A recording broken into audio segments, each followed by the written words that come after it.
Okay, let's talk through all these golf events that you have coming up. Gabby, I'm glad you asked. Got my calendar right here. July 17th at Red Run, and then July 31st, I have the American Golf Outing for the Cancer Society. I also have the American Cancer Society golf outing on the 31st, and also I got yours on the 18th, buddy. Yeah, I'm gonna be Boys,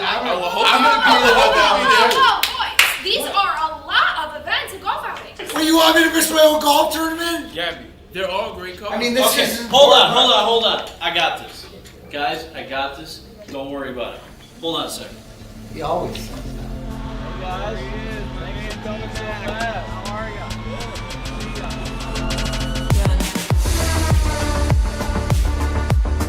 Remember the guys from Randy Wise, right?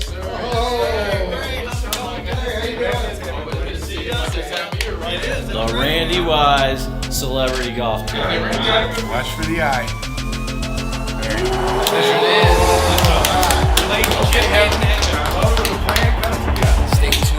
It's the Randy Wise Celebrity Golf Tour. Some of the biggest names in Michigan sports. And some, well, not so much. Brought to you in part by Premier Security Solutions, Fairway Packing Company, and Swiss Insurance. Watch episodes at woodwardsports.com. Oh yeah, baby! Good morning, everybody. I hope you enjoyed your Memorial Day weekend. I'm sure as hell looks like Jeff did. I mean, my goodness, bro. You got a tan. Your shirt's fitting a little tighter, so you probably ate too much or you've been hitting the gym. It's one of the two. Could be a mix of both. Thank you. I did. I got tan. I got a little bit of a farmer's tan going on. But it was a beautiful weekend, though. Is that an Italian thing to do or no? What, get a farmer's tan? Yeah. Oh, well, it's the opposite.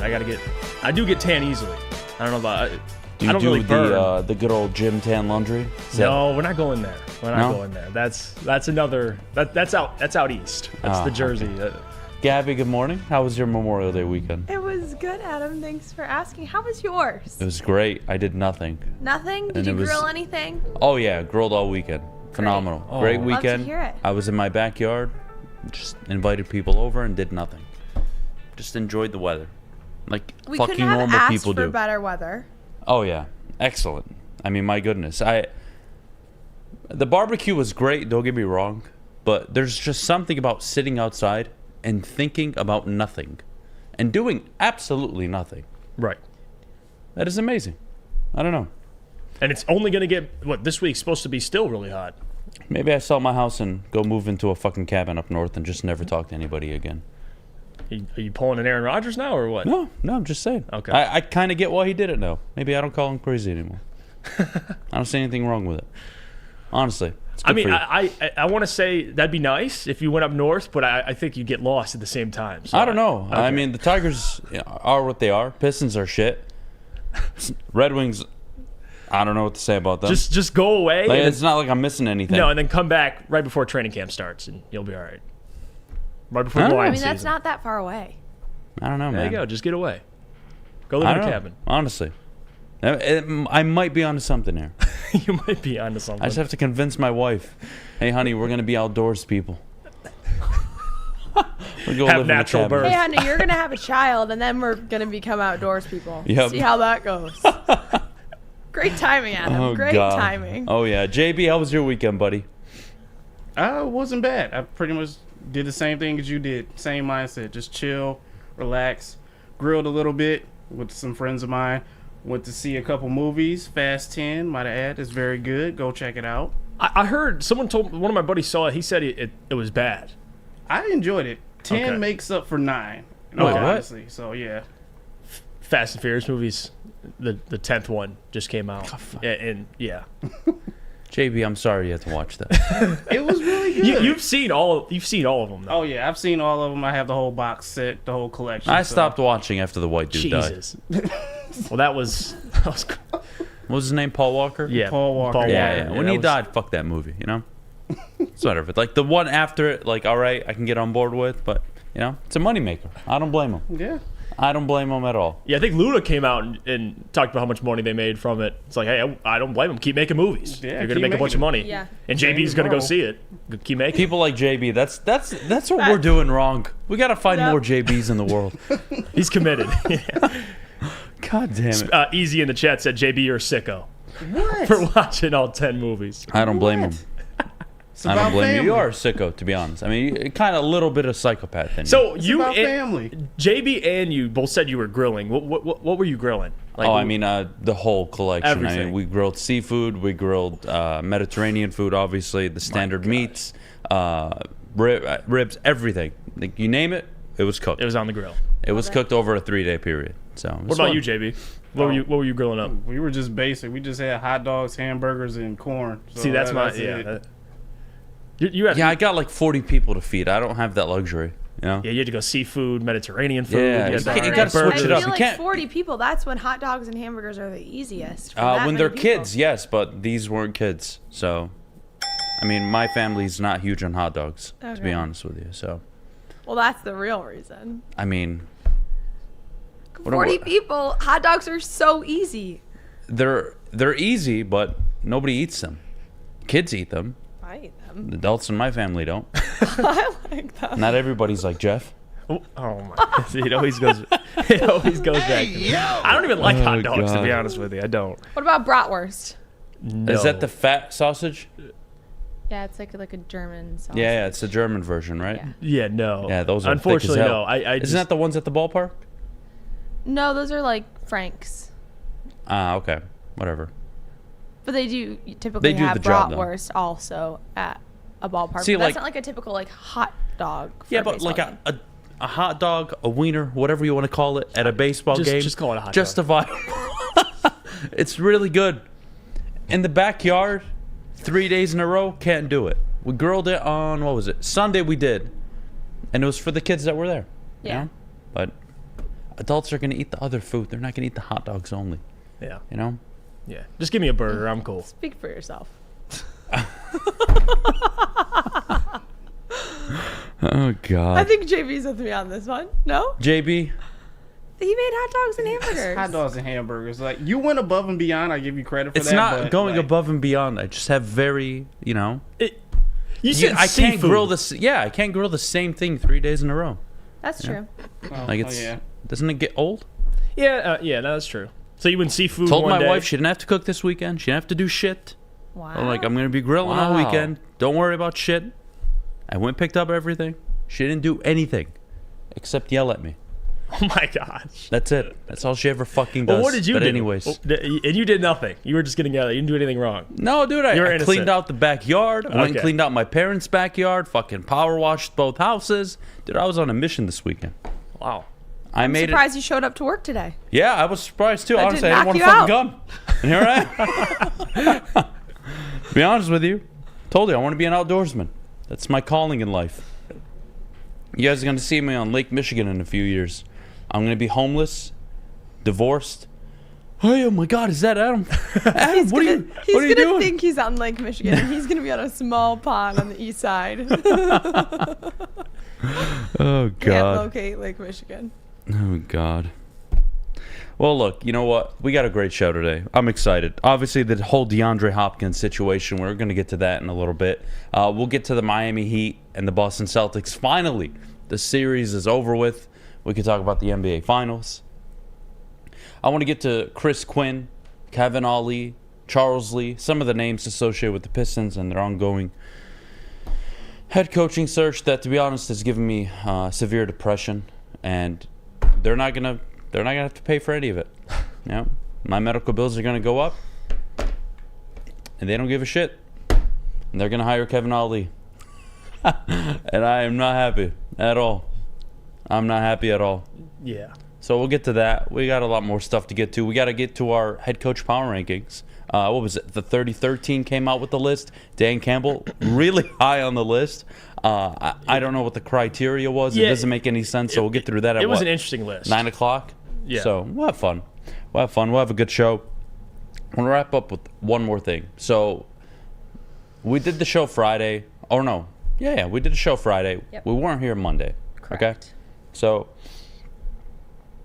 one thing I think should be done is we didn't get our traditional intro on a Memorial Day, right? We don't do shows on Memorial Day, and I think it's super important that you take the time of day to remember all of those who have given their lives and paid the ultimate sacrifice to allow people like me, Jeff, Gabby, and the rest of us to not only live freely in this country, but say and do things that you really wouldn't think or thought of that you'd be doing 5, 10, 15, 20, 30, 50, 100 years ago. So I just want to thank everybody and thank our military and everybody and their families so very much. Had to do that. No, amen. That's super important. Yeah. All the brave men and women every day who risk their lives to allow us to talk about DeAndre Hopkins of the Lions. Oh, yeah. So how exciting. Yeah. How exciting. Wow. You're turning me on. Yeah. Shannon Sharp, like, why? Why do you have to do that? Well, why? Why couldn't you just mind his damn business? Talk about the Ravens and the fucking Broncos for all I care. Why?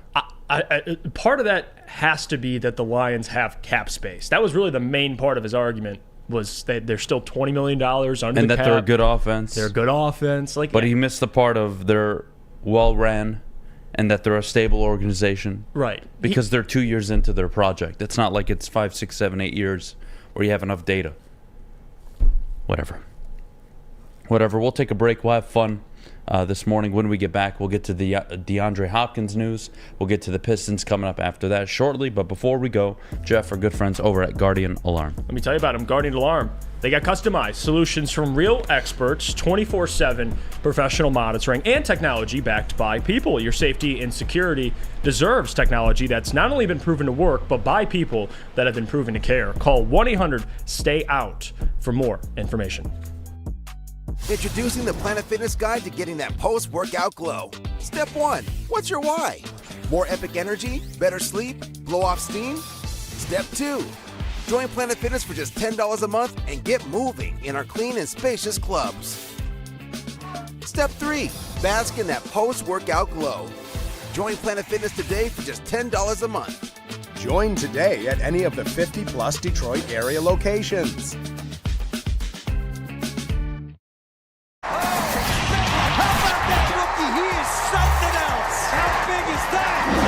Detroit sports teams live on Woodward.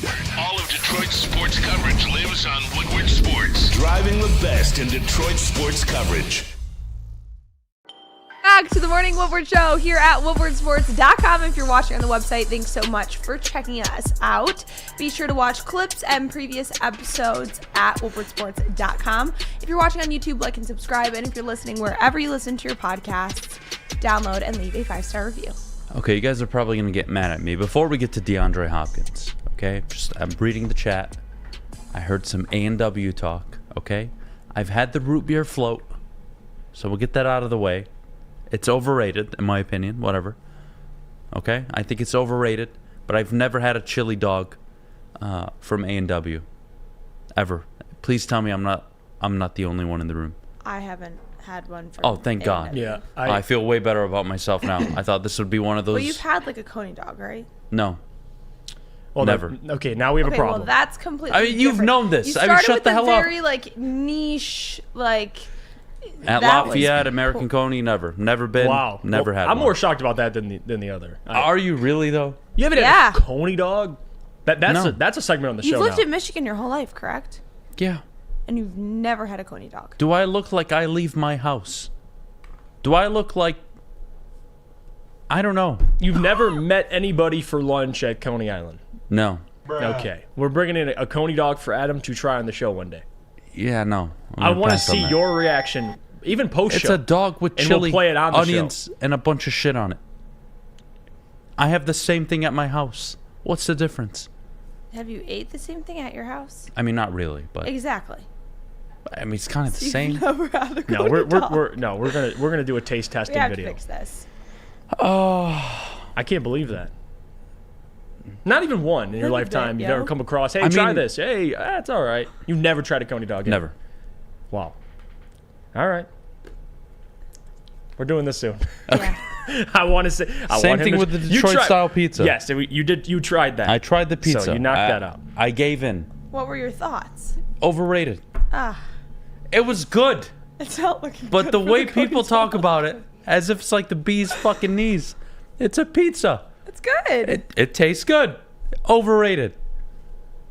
It's not like I'm having an orgasm in my mouth when I eat the pizza. Those are my expectations when people talk. that highly of a pizza. Jenna says, Adam never participated in the Coney reviews back in the day. Don't you remember this, Jeff? Well, I just figured at some point you'd try a Coney. Like, I don't know. At some point in your lifetime of all the years that you've lived here, At that you some would have point. tried a Coney. Someone's, hey, you ever try a Coney? Never. Is that really a thing? Yes. Like we go around downtown and say, oh my God, have you tried a Coney, man? Oh my God. I mean, no one needs to talk about it because it's a pretty like underwritten thing if you're from here. I guess. But people are going to talk about it if you haven't had one. It's going to happen. We're going to make this happen very soon. I'll try one. I'm gonna call it overrated. Then you're all gonna get mad at me. Anyways, you call most things what overrated. What location but, would you pick his first Coney from? Now that's a good question. I don't know. Lafayette. Yeah, that's where my mind went immediately. I don't know. Chet, you chime in. Where should Adam go? First Coney dog. My choice. Now is that's La a good Pumas. spot. What is it? La Pumas. Oh, La Pumas. Yeah, Lafayette. Yeah, That's Lafayette's a good one. probably the. That's a good one. I only know it's amazing because of Joey. So yeah, Joey speaks very highly of it. If Joey speaks highly of it, I mean it's probably really good. You can tell by his stomach. Anyways, moving on. Moving on. DeAndre Hopkins. Where should he go? Oh my God. Detroit has the money, and should they go all in on the former Arizona Cardinals wide receiver, all-pro wide receiver? Jeff, I'll let you start here. You tell me, where do you think he should go? And should it be Detroit? So I'll talk about DeAndre Hopkins for a second because I think DeAndre, when healthy, is one of the most talented wide receivers in the NFL. I do.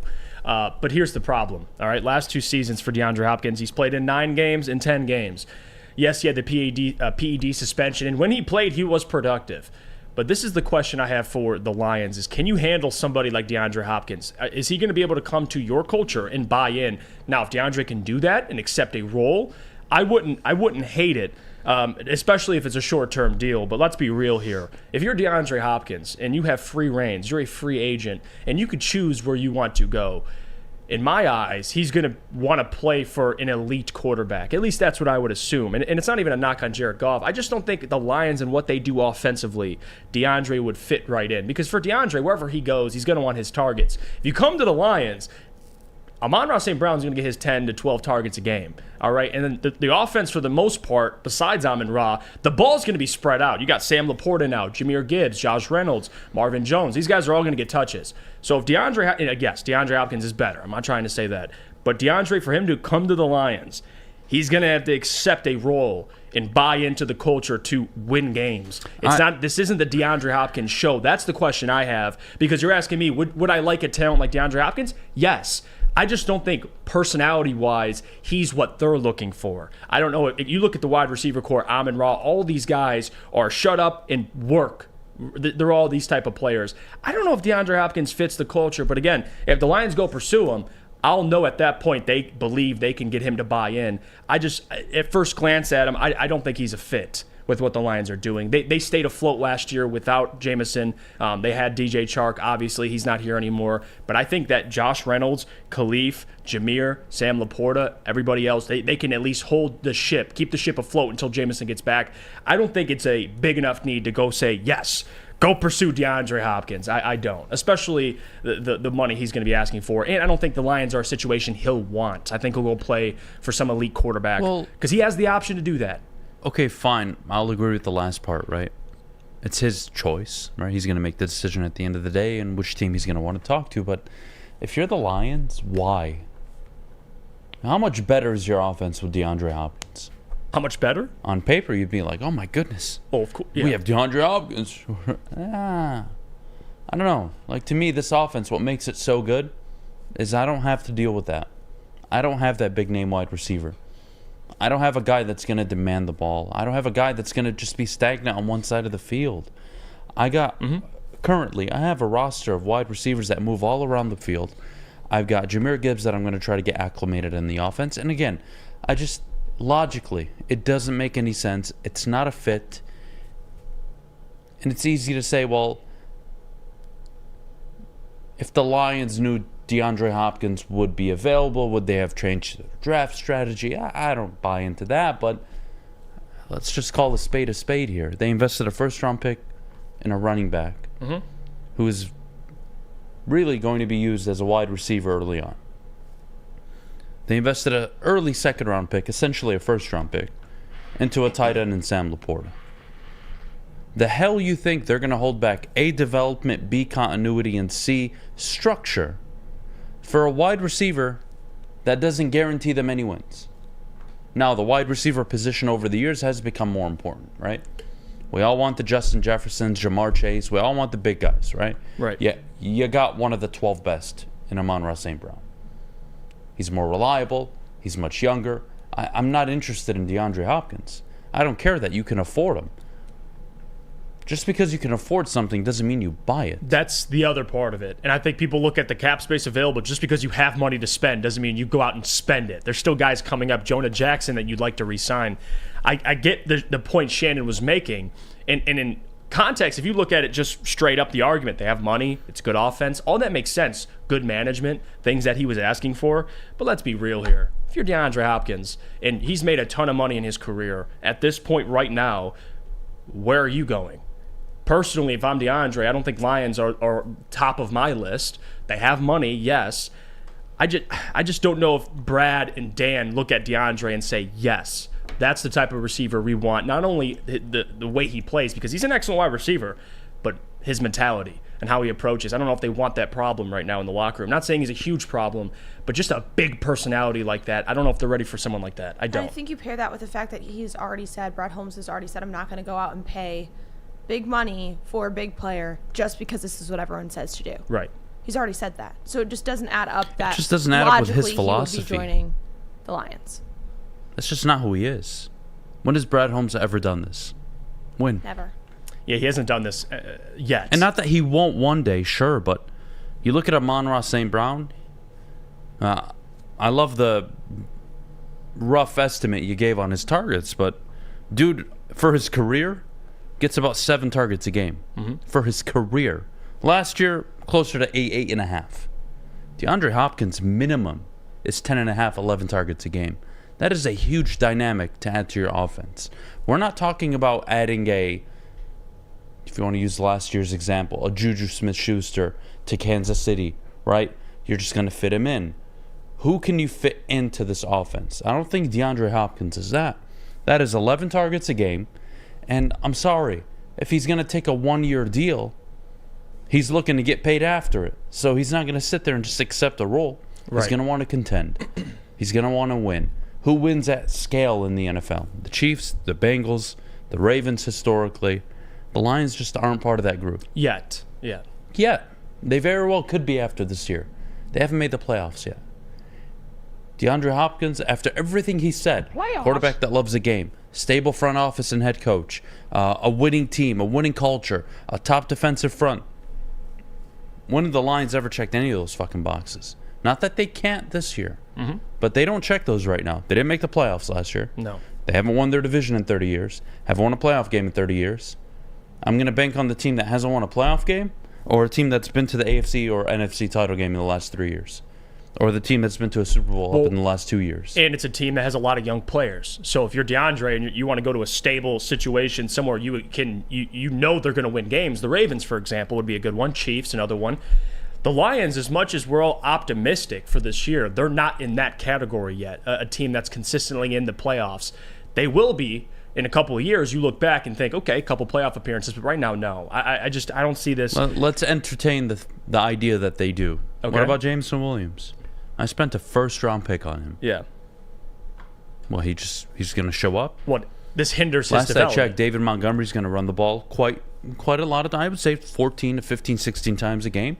Jahmyr Gibbs, 4 to 5 rushes a game, maybe 6, 7. Who knows? Maybe more. I want to get him touches. I want to get Laporta touches. They're rookies. I invested in them. Early picks. Oh, I got my rookie from last year coming off a 6-game suspension, who we believe in the room can be a game changer. Oh, let me bring in DeAndre Hopkins. It makes no sense. In no world does it make any sense. And it sounds like from what DeAndre Hopkins has said is that he wants a situation that is completely set across the board from the front office to all the players on the field, and he wants to essentially just plug in and be able to play. Kansas City. I don't think that's the Lions. Buffalo. Baltimore. Well, here's the thing. Go. If you're Hopkins, I think in his mind, too, he wants to not only produce at a high level, but win.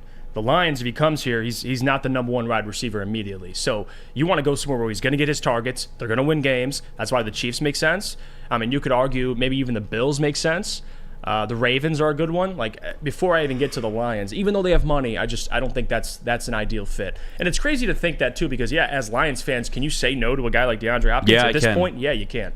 Before, it sounds crazy, but with what Brad's building, I think it just doesn't make sense right now, especially the type of player he is, the type of personality he is.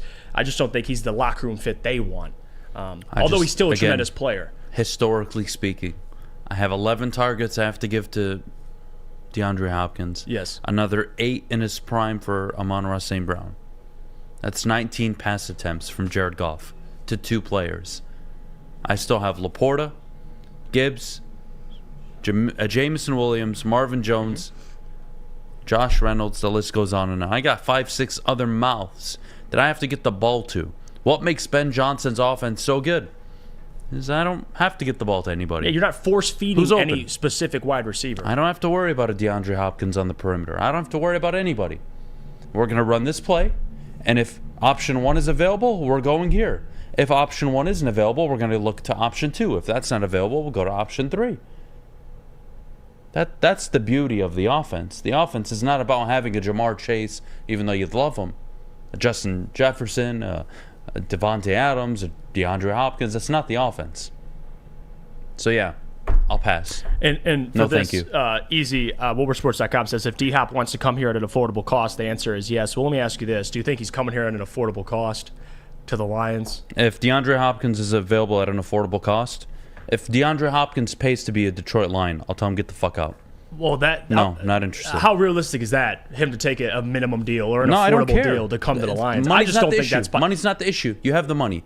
Out of every team in the NFL, in the running, you have the most money. It's not about the money. This has nothing to do with money. I don't care if it was a 1-year $20 million or $14 million deal. I don't care. It's not a fit. It doesn't add up. It doesn't make you exponentially better. You want to go spend 14, 18, 20 million? Go do it on a defensive tackle. Oh, I would love that. That's more important. Yeah, I'd much Your rather offense is fine. You invested in a tight end and a young running back who can act as a wide receiver. Line up in the slot. Line up at the far end of the field. The guy, again, when does my offense work at its best? When I don't have to worry about getting anybody the ball. It's who's open. Who are we running this play for? Right. All right, we're going to run a heavy play action. Sam Laporta is going to run the underneath route, and the goal is to run everybody across the field so he comes back around and he has a lot of open room to make a guy miss and maybe house it. Right? You remember that famous play in New York? I have Laporta, Gibbs, Reynolds, Marvin Jones, Amon-Ra St. Brown, Jameson Williams when he comes back. Again, even if he wants to be here, not interested, not a fit, doesn't work. I don't see it. Mm-hmm. I don't. And the point about Jameson Williams when he comes back, I want Jameson to have free reins. Give him all the targets. Let's see he gets 7 targets a game. And you add... No, Jameson. Yeah, Jameson, okay. Okay. 11 goes to DeAndre Hopkins. Mm-hmm. Another 7 to Jameson. Another 8 or 9. So you got 27 pass attempts for Jared Goff alone between 3 guys. So is he throwing the ball 45, 50 times a game? And you got to add some checkdowns in there. That's Jared Goff. So a couple of those I'm sorry. No, not interested. I'll pass. Hard pass. We'll take a break. When we get back, I want to get to this head coach list before we get to the Pistons. Dan Campbell, ranked high? Low? Somewhere in the middle? Take a guess. We'll get to that list next. But before we do, Jeff, our good friends over at Big Boy. Strawberry Fest is back at Big Boy. Try classic breakfast items like some strawberry hot cakes or mouth-watering red velvet waffles. But if you're not feeling breakfast, they got lunch as well. Strawberry bacon chicken wrap or cool off with their refreshing summer splash salad. And don't forget to grab dessert, including their berry delicious classic strawberry pie, deep-fried vanilla Oreos, or strawberry hot fudge cake, and more at Big Boy. How would you like to win not one, but 2 vehicles of your choice? One for you and one for your wife, your girlfriend, or your best bud. Get to Lady Jane's today for an award-winning haircut and automatically enter for your chance to win. Courtesy of Les Stanford Buick GMC of Ferndale. Lady Jane's, open 7 days a week, walk in anytime. It's wicked awesome. Since the dawn of moving people, Chevrolet has led the way. The world of transportation is changing. At Feldman Chevrolet, we are leading the charge forward. With every electric vehicle, every mile traveled, one Feldman at a time.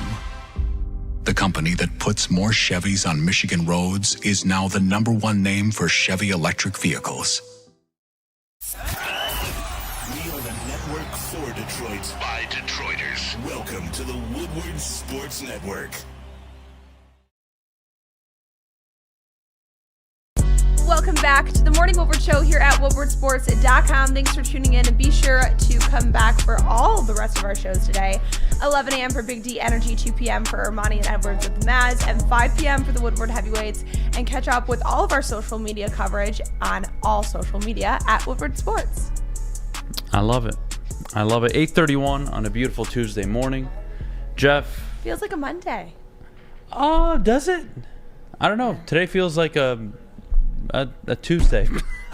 Well, I know, because I know it's not Monday though. It's not, and that's the beautiful part. It's a short week. It's Wednesday Eve, right? Shut up. Is this how we're doing it? Don't do that. Okay. Wednesday Junior. Is that really a thing? It's Friday Junior. Thursday. I can't. I've never heard that one. I can't do this. Well, clearly you don't watch my video updates every morning, because on Thursdays I say Happy Friday Junior. Oh my, I'm happy I don't. Thank God. Oh my God. God kill me. I can't. All right, look. NFL head coach power rankings. The 33rd team did an exceptional job with this list. Well, depending on... Yeah, exceptional job. How do you define that? Depending on how you value each head coach. Before we throw up the list, just to remind everybody, my top 5 for context. Yeah, refresh us. Andy Reid was 1. Kyle Shanahan was 2. Tomlin was 3. John Harbaugh was 4. Sean McVay was 5. Okay? Brian Dable wasn't in my top 10. Jaguars coach. Why am I forgetting his name? Doug Peterson was in the top 10. I think he made it at 10 on my list. Mm-hmm. And I had Belichick out of it. Lucas, go ahead, throw up the graphic. These are the top 32 coaches in the NFL according to the 33rd team. And look, I want to know the criteria. That's my biggest question whenever we have these conversations. What's the criteria? If it's based on historical success, Belichick should be 1. If it's based off of a mixture of, your standing in the game along with your recent standing in the game, Belichick should be in the top 15, but nowhere near 2. So I already have a problem there. Tomlin at 3, I love it, I respect it. Peyton at 4, very similar to mine, love it and respect it. Sirianni at 5, love it and respect it. Shanahan at 6, I think too low. Sean McVay at 7, again, recency, right? They were a bad team last year. He was a Super Bowl champion the year before. One of the better coaches, young coaches we've ever seen in the NFL. Right. Brian Dable at 8. I can't do that. Pete Carroll, to me, did a better coaching job last year than Brian Dable did. I thought Pete Carroll was exceptional. Dable, rightfully the coach of the year. But Pete Carroll, I'm sorry. I mean, what he's done is tremendous. And this is the problem I have, too. With Dable, you're basing it off last year. But Pete Carroll, you have last year and legacy. But then Sean Payton hasn't coached in a couple of years, and but he's up there. I know. It's all over the place. Peterson at 10, I agree with. I think John Harbaugh too low. Zach Taylor, I can get behind at 12. Mike Vrabel, I love the guy. Way too high. Way too high. Really? Yes.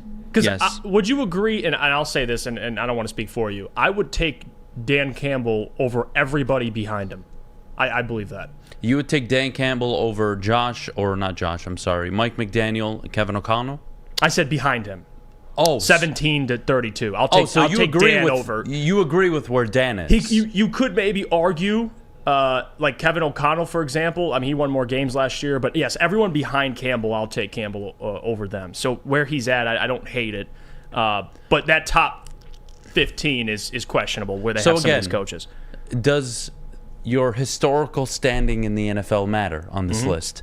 It accordingly does for Sean Payton and Bill Belichick, but it doesn't for Matt LaFleur.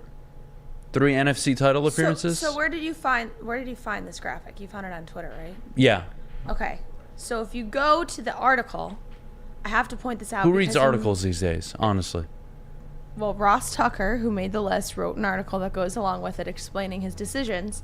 And I'm just going to point out what he notes in the beginning. I know exactly how this goes. You ignore the introductory paragraphs, look at the rankings, identify a coach as too low, probably the coach of your team, and then criticize the entire list as being stupid without looking at the reasons why he's ranked there and the logic behind the selection. So, let's look at the logic behind the selection. I tried to account for what each coach has done with what they've been given for as long as they've been doing it. That's the criteria? That's what he used. So Kyle Shanahan should be higher. Yeah, I was going to say. So and now Sean look Payton at hasn't this coached list yet. in those eyes. At least for the Broncos. He hasn't coached yet. So I don't know. So in their career, what they've done with the players that they've had. Okay, so totality. Regardless of the team. Okay, so Matt LaFleur, 17, 3 NFC title games, 3 division titles, don't give a fuck. Well, that they might be looking at more of who he had Oh, as well, quarterback. then why is Robert Saleh so low on the list? He's got Aaron Rodgers now. That's true. But also, if they're going off last year and they're going off situation, if they're factoring historical... Throw that list back up, please. If they're factoring historical context, Carroll, there's no way he's 9. He's got to be higher Look than at the list. He's Look got- very clear. Look, I want you to put on glasses for this, okay? Look very closely. I can see it. Look where Dan Campbell is. Yes, 16. Yes. Point out to me how many teams or coaches behind him made the playoffs last year. Mike McCarthy, Brandon Staley, Sean McDermott, and I believe that's it, correct? Am I correct by saying that? Yes, I'm correct. Yes. Yep. There are 3 coaches who recently have been to the playoffs more than Dan Campbell, and they're behind him. So, hey, you're going to get offended because it's your team. Shut the fuck up, you bitch. 1, Campbell's too high. Yeah, but he's earned and done nothing. Oh. Wait, he's done nothing. Based on his reasoning. Mike McCarthy's been to the playoffs, 1 playoff games. Brandon Staley's been to the playoffs. McDermott's been to an AFC title game. Please explain to me what this criteria is. I will, because like she laid out, his criteria is given what they have. So, okay, McDermott's made the playoffs, McCarthy's made the playoffs, LaFleur's made the playoffs, but who has the worst roster who won 9 games last year? It's it the Dan worst Campbell. roster? Is it? Not the worst roster, but he has a worse roster than who made the playoffs. Out of Staley, you're going to tell me Lions are better than the Chargers roster? I'll wait. McCarthy? Okay. You're going to tell me they're better than the Cowboys? Now they are, but last year they weren't. Jeff, I got you. Dan won 9 games with that roster last year. The Lions were a top 10 offense last year. But it's not like they were star-studded. Among the teams that were in the top 10 in offense, only 1 team didn't make the playoffs, the Detroit Lions, in terms of yards per game. If you go to points per game, the top 10 teams, of all the teams, the only team to not make the playoffs were the Lions. And teams of points, yards, every fucking statistical category. The Lions were top 10. And among the top 10 teams, they were the only one that didn't make the playoffs. What? Okay, now go to defensive stats. Where do they rank defensively? Like you could just the Cowboys were 26th in defense. They made the fucking playoffs. The Cowboys had a much better defense than the Lions. You cannot 26th in defense. As an Lions overall, had a top 10 defense over their last 7 games and they of the year. still gave up 300 yards because to of the how bad they Panthers. were early on in the year. No, don't that get was me late wrong. in the season. That was to the Panthers. Don't get me wrong. Don't get me wrong. What they did down the stretch, amazing. That doesn't negate your 1-6 start. That's why they missed the playoffs last year. Again, you're telling me, okay, based on what these guys have had to work with, how would I say they've done? Okay, well, Sean McVay won a Super Bowl. How is he not top 5? Kyle Shanahan's been to 5, or no, not 5, I apologize, 3 or 4 NFC title games, 1 Super Bowl. Is that not good enough? Is that not good enough, buddy? Listen, but you have fucking Brian Dable with a playoff win against Kevin O'Connell. So he's 8th. and he's 8? Yeah, that doesn't make Matt LaFleur, again, Matt LaFleur 17, Mike McCarthy, Brandon Staley, and I'm forgetting one more, Sean McDermott. All have accomplished much more than Dan. This is not a knocking Dan segment, Mike McCarthy's by the way. also I just don't get it. What's the criteria then? It can't. I don't fucking know. I don't fucking get it. Yeah, because even if you base it off last year, given what they had, Sean Payton, you're just throwing him in the top 5 with no. He didn't coach last year. He was in the booth, or he was an analyst on Fox. So I don't get the context. The only point I'm making is I don't have a problem where Dan is. I don't. And I know you might disagree with where he is. Where would you put him? I don't know. I actually have no issue. Oh. Wait, I don't have an issue with the ballpark number of where he is. He can be between 16 and 18. You just don't like who's ranked behind him. I don't like the criteria. I don't like the whole fucking list. It doesn't make any sense to me. Bill Belichick? Number 2? Why? Yeah, well, that definitely is historical context there. Given what he's worked with, shut the fuck up. Given what he's worked, shut the hell up. Yeah. Dan Campbell was given a top 10 offense. Nobody says anything about that. Yeah, right? I don't, but saying Matt that. LaFleur's quarterback didn't show up to camp. With rookie wide. No, based on what they were given, right? See, that's how his defense was injured all last year. I can get on the excuse game just like we do for Dan with every coach. Sean McDermott lost Von Miller, injuries on the offensive front. Yeah, but you lost Von Miller. They still had a pretty damn good roster. Like it's 13 wins. Yeah, 13 wins. With all the adversity they faced. The adversity they faced. 22nd with a top 5 quarterback in Josh 22nd Allen. On the list. What a joke. And this is the thing. You talk about what Dan has had to work with. You look at the defense, all the rookies, one of the youngest rosters in the NFL, period. You bring up the offense, which, at the end you look at it, productive offense. But there's no way you could have told me at the beginning of the season that offense was going to be top 5. There's no way. Throw it back up. Let's do this based on who underperformed and overperformed, okay? Okay, throw it up. Andy Reid, 1. He performed. I don't think it's under or over. I mean, I would say over, actually. I mean, consider how young their defense was. Belichick underperformed. Tomlin overperformed. Sean Payton, to be determined. Nick Sirianni overperformed. Kyle Shanahan overperformed with a fucking third-string quarterback. Yeah, he did. Sean McVay underperformed given that the 1 year coming off being the defending Super Bowl champions. Right. Not going to kill him for it. Brian Dable overperformed. Pete Carroll overperformed. Doug Peterson overperformed. John Harbaugh met expectations given the Lamar Jackson injury. Zach Taylor, again, met all expectations. You could argue overperformed. Got to another AFC title game. Mm-hmm. Mike Vrabel underperformed. Mike McDaniel, the Tua injury held them back, obviously. Right. Kevin O'Connell overperformed. Dan Campbell overperformed. I don't think that's fair to say he overperformed when it was a Jekyll and Hyde season. It was 1-6 underperformed, 8-2 overperformed. Really overperformed. So then it's like, well, what are they? So I don't think it's fair to say he overperformed. But you go to 17, LaFleur underperformed. Arthur Smith, way too high on that fucking list, underperformed. Ron Rivera's a fucking dumb fuck. Like, he should be 32. Ron Rivera's the biggest dumb motherfucker in the NFL. He's the first one I'm firing. If I had billions of dollars and I was buying the Washington Commanders, I would change them to the Washington fucking Idiots. I would have an FI as my fucking logo, and I would fire Ron Rivera day one. Brandon Staley.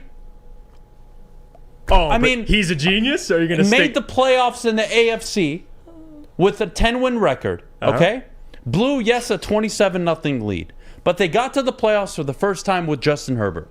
They met expectations last year outside of choking their balls out in the playoffs, okay? Mike McCarthy overperformed. 12-win team last year. They only lost to the Wait, no. We're going based on over or underperformed.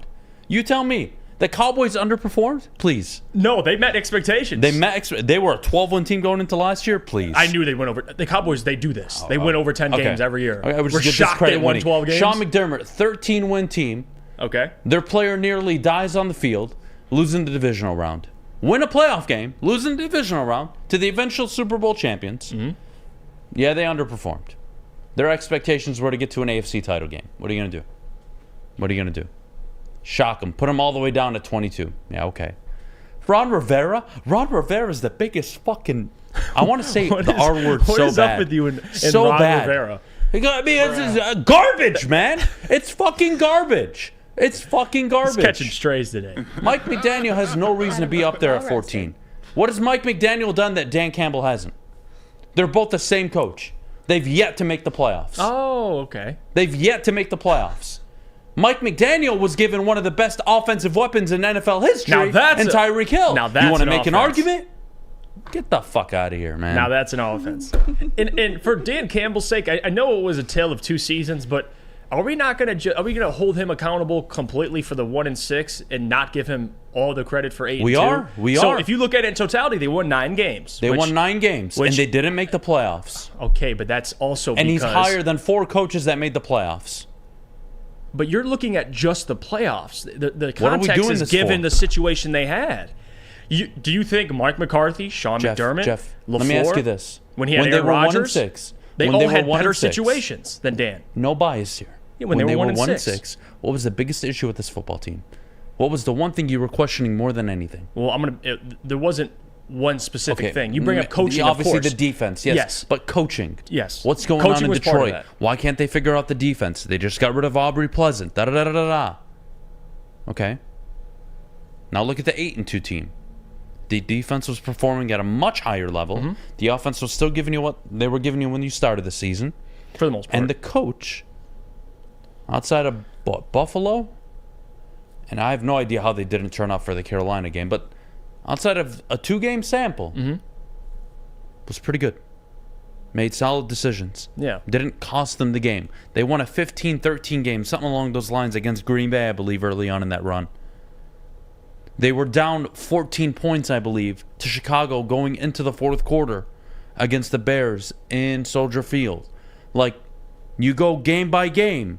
Still won that game. This wasn't one of the best X's and O's, one of the best coached teams in the NFL. There was a lot of fortune. There was a lot of good defense, a lot of timely turnovers and takeaways that they forced, rightfully so. They deserve all the credit. But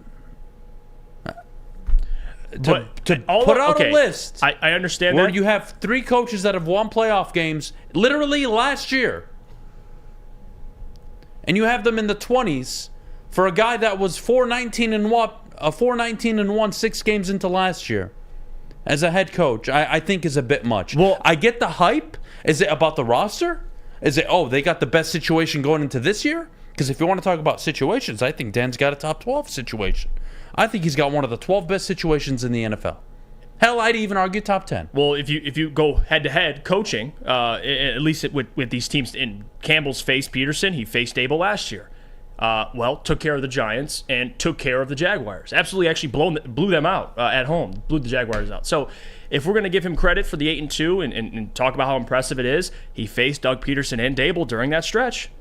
Took care of them both. So are we going to now say, well, they didn't have as good of a team as the Lions? Are we going to give him credit for out-coaching both those guys?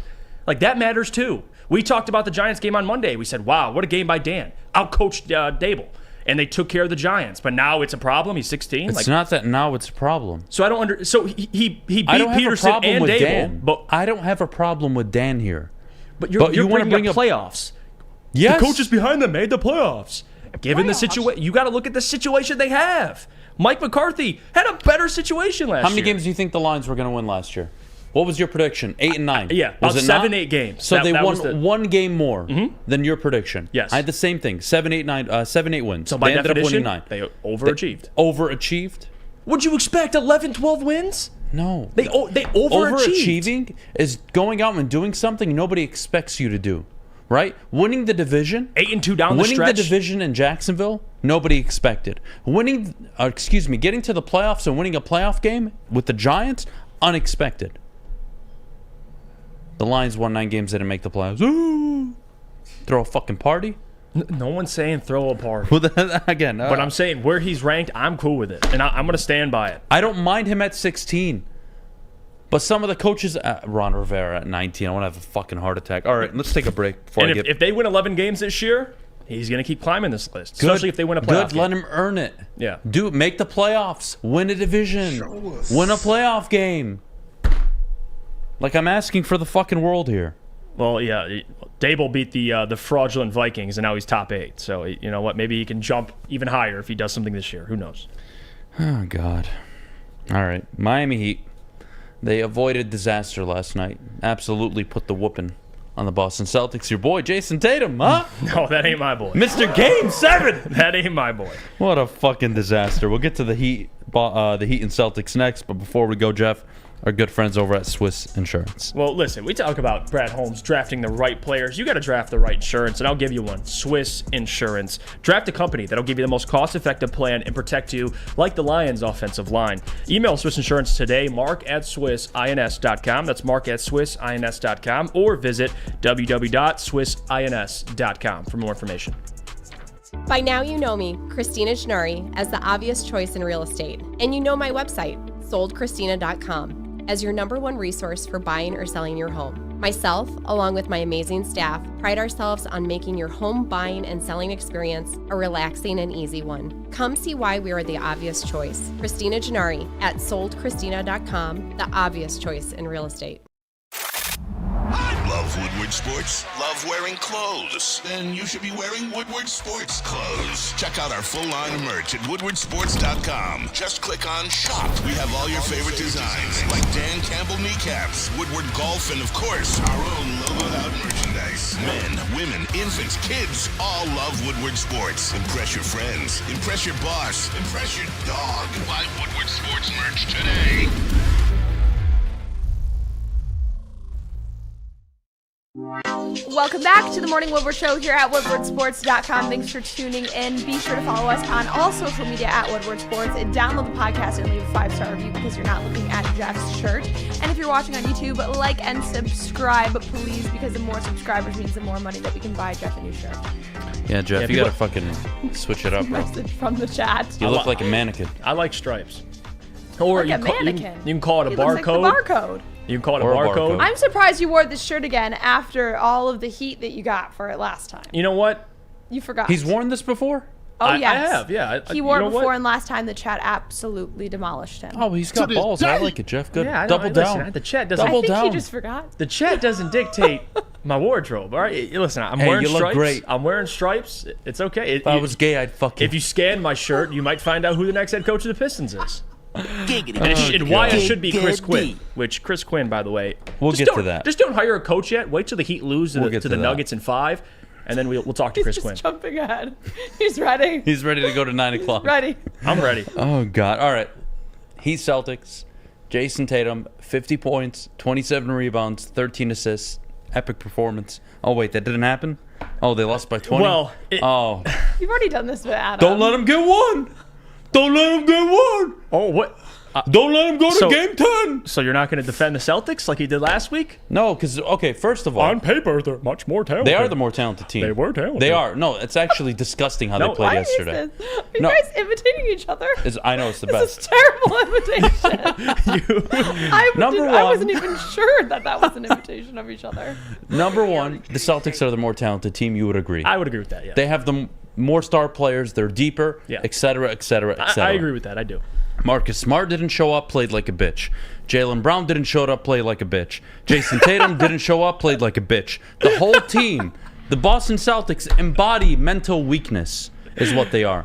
The fact that they had home court, had forced a Game 7 after being down 3-0, and put out that pitiful of a performance, shooting 15% from 3. Get the fuck out of here. And then I got to go sit there on the sideline and watch Joe Mazzulla. You want to talk about a guy that will never coach at a high level in the NBA? Gosh. Hey, guys. Good job.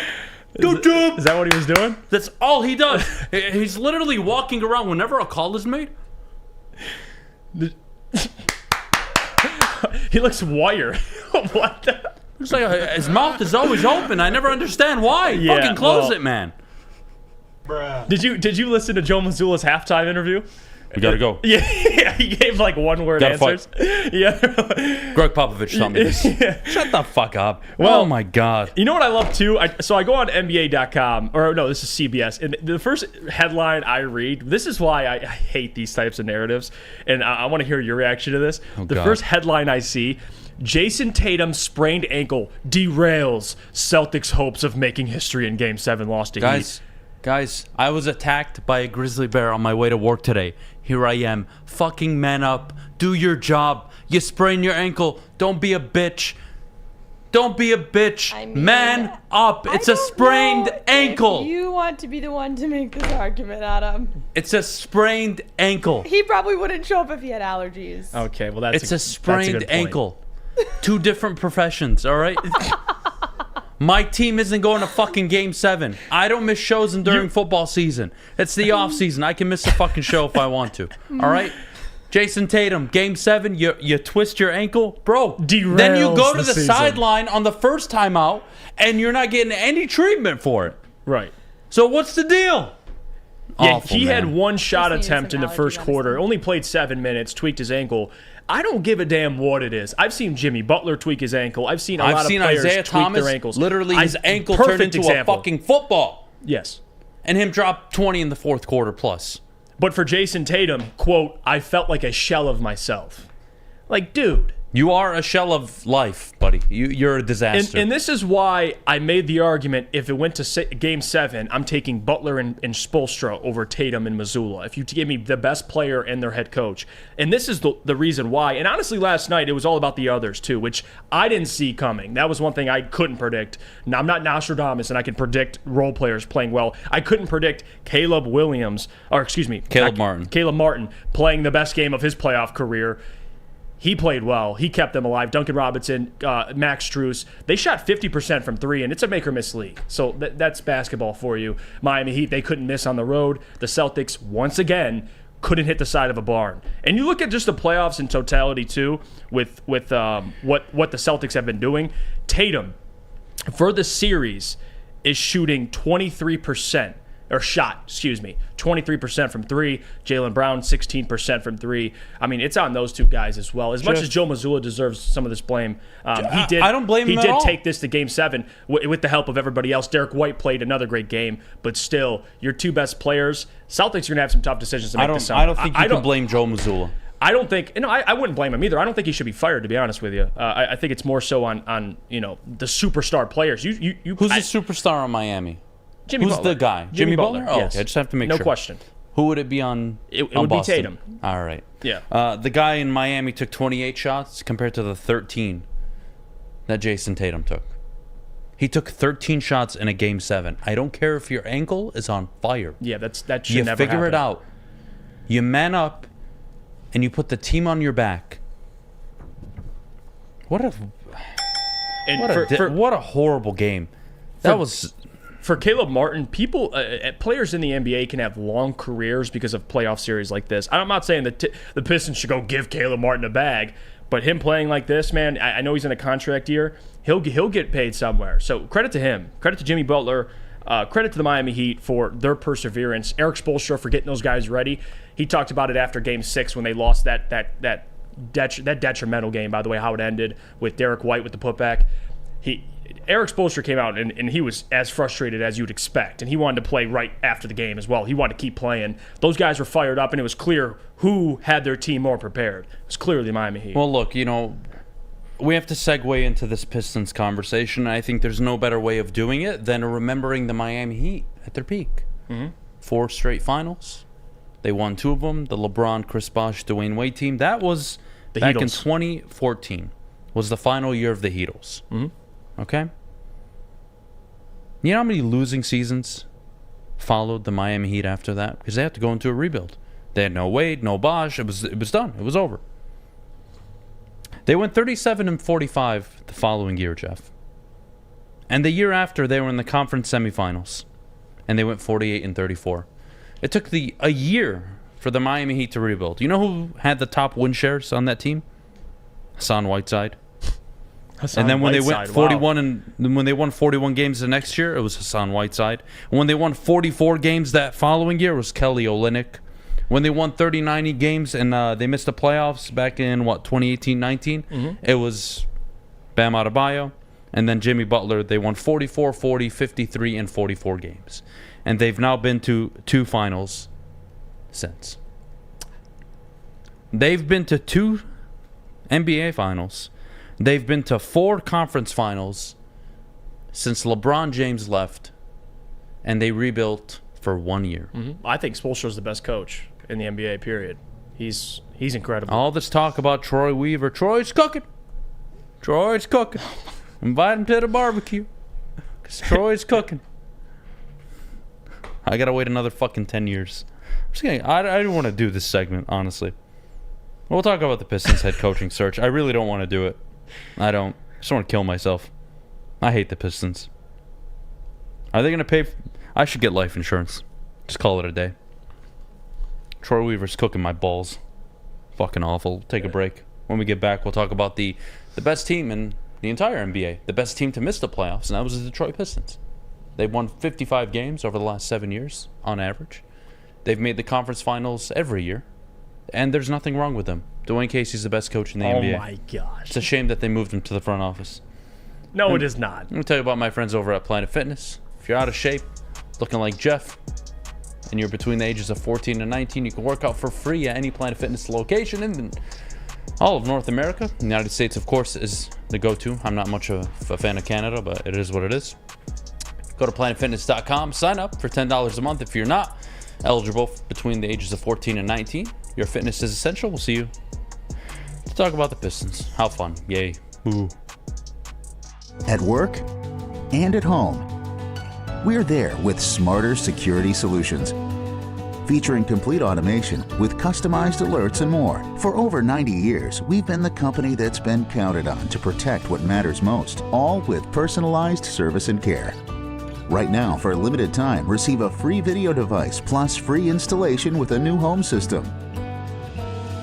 Guardian Alarm. We protect Michigan. The only sports network in Detroit that starts with a W. You know, because we win. Woodward starts Detroit's winning sports network. All right. Woo! We're back here on the morning show, and we get to talk about the Pistons head coaching search. Yay! Ooh. How enthusiastic. I'm so excited. Well, this is why you I'm can just here. see it in my face. Look at me. Look at Jeff. Look at Jeff, how excited he is. That's what Pistons Twitter looks like. No. And then there's the fucking old people that look like me. That's seen some shit. You're still sitting there. Oh my God, Killian Hayes, man. No, Killian Hayes, bro. If he could just make a shot, he'd be a great basketball player. I did not say that. I did not say that. Okay, you know what? We're gonna hire a fucking pastor to be the coach of this team. I can't do this segment, man. You're okay. I can't Allow do it. me, okay? I don't want to talk about Charles Quinn. Charles Quinn. Charles Lee. Or fucking, I don't want to do it. Charles Lee, Kevin Ali, Chris Quinn. And I'm going to make a case here. And I don't know if it's too late. If I'm Troy Weaver, or if I'm Tom Gores, and you're looking at the available candidates, whether it's Charles Lee, Kevin Ali, Jaron Collins, hell, even Monty Williams, who they're still trying to pursue, and I don't think they're going to end up landing them, you got to really consider who's still in the playoff race. Chris Quinn, the longest tenured assistant of the Miami Heat for Eric Spoelstra, he got some interviews this offseason, and I'm telling you right now, that's the guy. That's the guy you got to get an interview with. And I don't know how or if it's too late. I'm going to wait a little longer until the Heat lose in 5 games, and I'm going to call up Chris Quinn, and I'm going to talk to him. Because Chris Quinn deserves to be looked at. I don't know how this man got away. Unless he absolutely bombed all his interviews, how he made it through this offseason without more consideration or more teams waiting on Chris Quinn. I know he's still in the playoffs, but if I'm a team and I'm looking at available coaches, guys that I look at, assistants, Chris Quinn is at the top of that list. That's a hard name to say. Chris Quinn. Say that 10 times fast. You've said it fast, and it's been like, it's complicated. But I'm looking at him, Charles Lee and Kevin Ali. I get it if people are frustrated. Those are the candidates.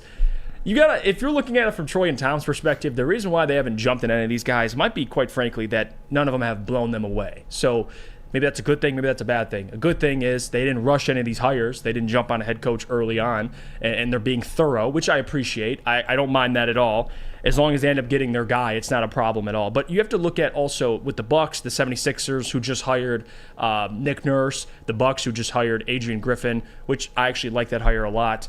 These teams, compared to the Pistons and even the Suns, you're going to have more qualified candidates lining up for the job. The Pistons aren't. So when you look at the candidates they're looking at, guys aren't clamoring for any of these guys. Charles Lee, I like him a lot, but no team's fighting for Charles Lee. Kevin Ali, no team is calling up Kevin Ali and asking him to interview. So the Pistons have a different pool of guys to choose from. That's why they're being so patient. We don't have the luxury of having all these coaches with rings and experience lining up at the door to come interview for the Pistons. They tried with Monty Williams. It didn't work. So I don't have a problem with them being thorough. I know fans want a coach. They want the announcement, which I understand, and it's most likely going to be Kevin Ali or Charles Lee.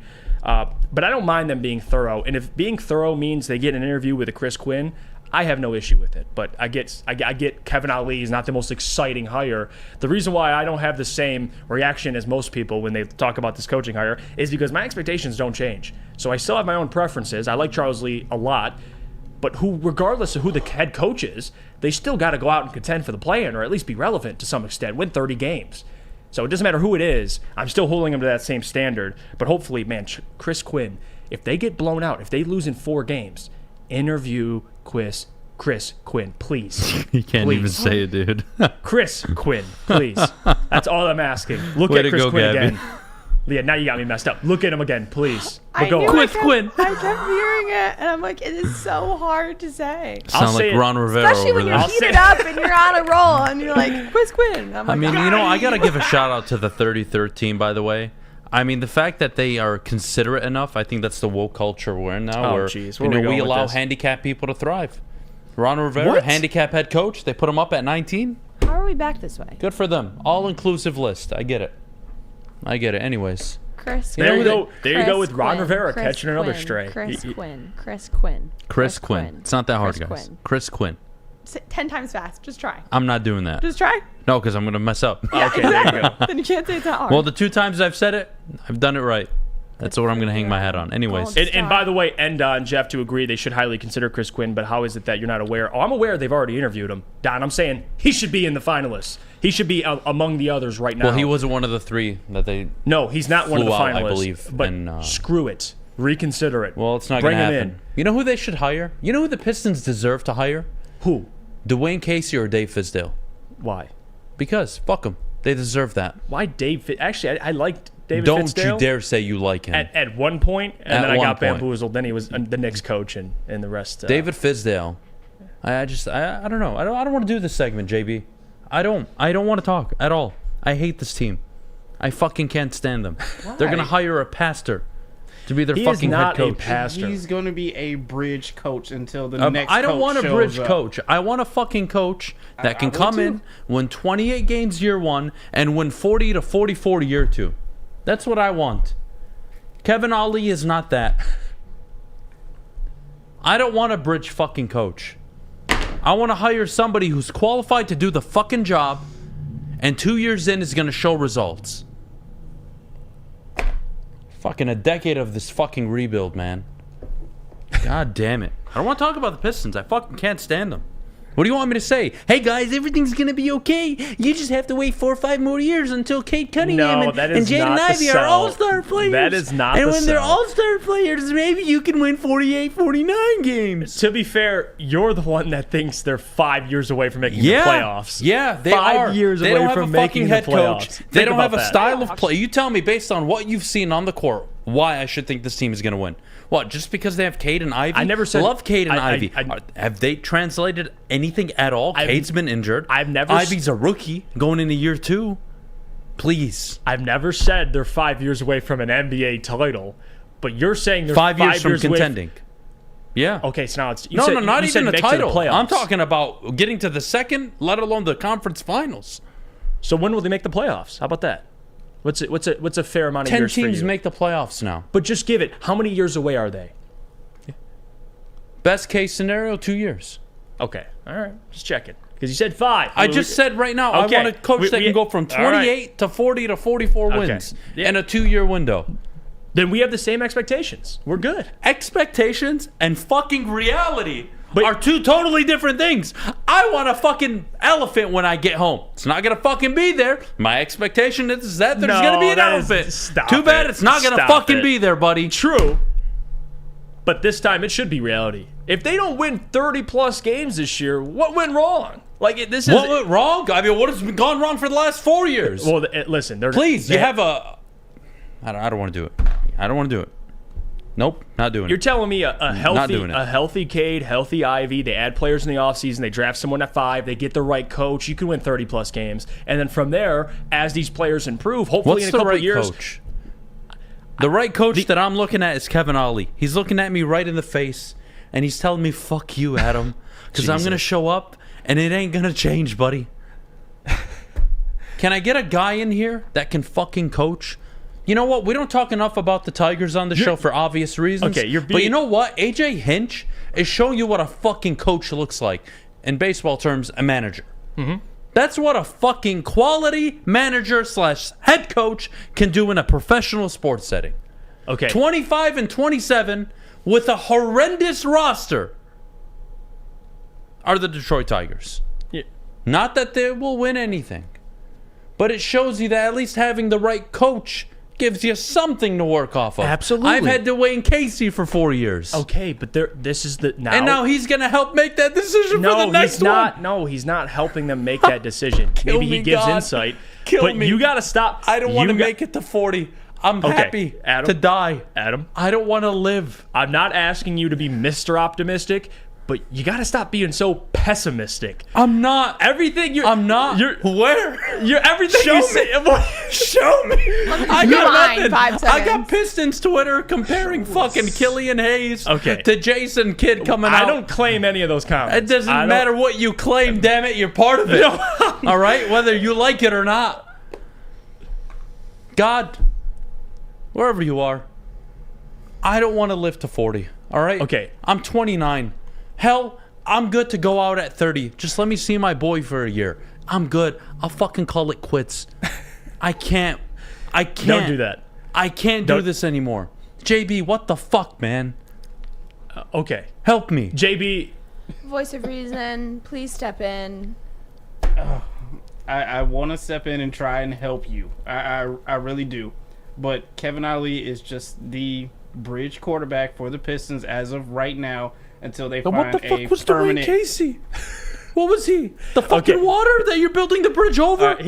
Basically. And I It's the start understand of that. the rebuild I for understand that Casey. too, that part of it, because I don't want to bridge coach. But to JB's point, if you look at it from that perspective, like Taylor Jenkins, when he first got hired for the Grizzlies, nobody knew he was going to be a good coach. You don't know any of the. We don't have any information on any of these guys about instead of what you read in reports and what beat writers, James Edwards, these guys, Detroit Kool-Aid, who writes for us for Woodward Sports, these guys talk about. We don't know. Tom Gores and Troy Weaver are the only ones who have a personal relationship with any of these candidates. We can pick who we like, but you have to allow these guys to play out. Kevin Ollie could be a decent coach. You know I what don't Taylor know. Jenkins was that Kevin Ollie never was? Okay. He was an assistant coach in the Yes, NBA. but that's why I he won prefer 34 Charles Lee. games his first year, Of course. 38 his second, 56 his third. But again, the point is, Are the Pistons going to do that with Kevin Ollie? If they are, I'll shut my mouth and I'll suck his dick for all I care. oh, okay. Well, you don't do that. You don't have to do that. Hey, yo! Yeah, hey, yo. You don't have to do that. But the point is, we don't know. Kevin Ollie could be a good coach. It's about what they see in these interviews. And again, Is it about that we don't know? I feel like I have a We good don't. fucking grasp on this team. Killian Hayes is a garbage player. The roster's I'm not made talking up about the team. of I'm a talking bunch about of the role head coach, players. who you're bringing in. We know There's the team. only 3 quality players are Jalen Duren, Cade Cunningham, if healthy, and Jaden Ivey. Okay? I got to wait on their development. Of course. That's part of the process. And you need a coach So who can which coach am I accelerate going to that. bring in that's going to help accelerate it? Absolutely. Not sit there and ball watch and look like Joe Mazzulla. Or be like Dwayne Casey where everybody loves him. Can't say anything wrong about, winning 20 games a year for the last 4 fucking years. Jeez. No, we signed up for the rebuild. I coached the team through the bad years. It's not my fault. We agreed to do this. Fuck you. All of you. At the end of the day, All of you. Okay.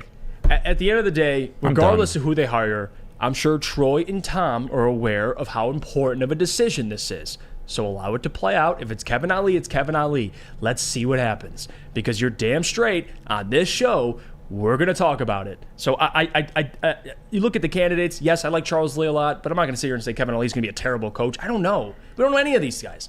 Like Taylor Jenkins couldn't have worked out. I know. Darvin Ham could have been a bad coach. I promise you, I know. Okay, you promise me you know. Okay. We'll revisit this. I promise you. You've talked to Kevin Ollie. I've talked to the basketball gods. You've talked to the gods. Okay. And they've told me, for 4 years of Dwayne Casey, for the last 4 years, we condemn you to another 5 years of purgatory. Wow. And we give you Kevin Ollie. And by the third year, everybody will be saying how Kevin Ollie didn't get a fair chance and he's such a likable guy. No. And that the Pistons were in a rebuild and everything's okay. And then the basketball gods are going to look down at you and say, you didn't learn your lesson? 5 more years of purgatory. That's what's going to happen. Kate Cunningham's going to become I don't know anymore. Just want to kill myself. They're Let's take a break. going to be all right. I don't want to talk about the Pistons anymore. Worst thing in the world. I want to talk about Jim Harbaugh next. That's what I want to do. I want to change the tone a little bit. Too depressed this morning. Let's talk about something positive. All right? Let's do Jim Harbaugh next. I think we have a huge problem in our culture. I don't think we appreciate the little things and just things in general enough. So if I may, we'll get to Jim Harbaugh next. But before we do, scan the QR code that you see on the screen and go to cousinsmainlobster.com. You'll thank me later because they have the best tacos in the biz. Lobster tacos, clam chowder soup, side of tots. You'll thank me later. Anything lobster related, to be fair, it's fucking delicious. So find out where the food trucks are. It's Tuesday. I know you ate like a bunch of fat asses over the weekend. Keep it going, and then you can go to Planet Fitness after. We'll be right back. Big Boy Strawberry Fest has officially arrived, and we're here to show you the very best flavors of the season. Satisfy your sweet tooth with our deep-fried vanilla Oreos, strawberry hot fudge cake, and a slice of our classic strawberry pie.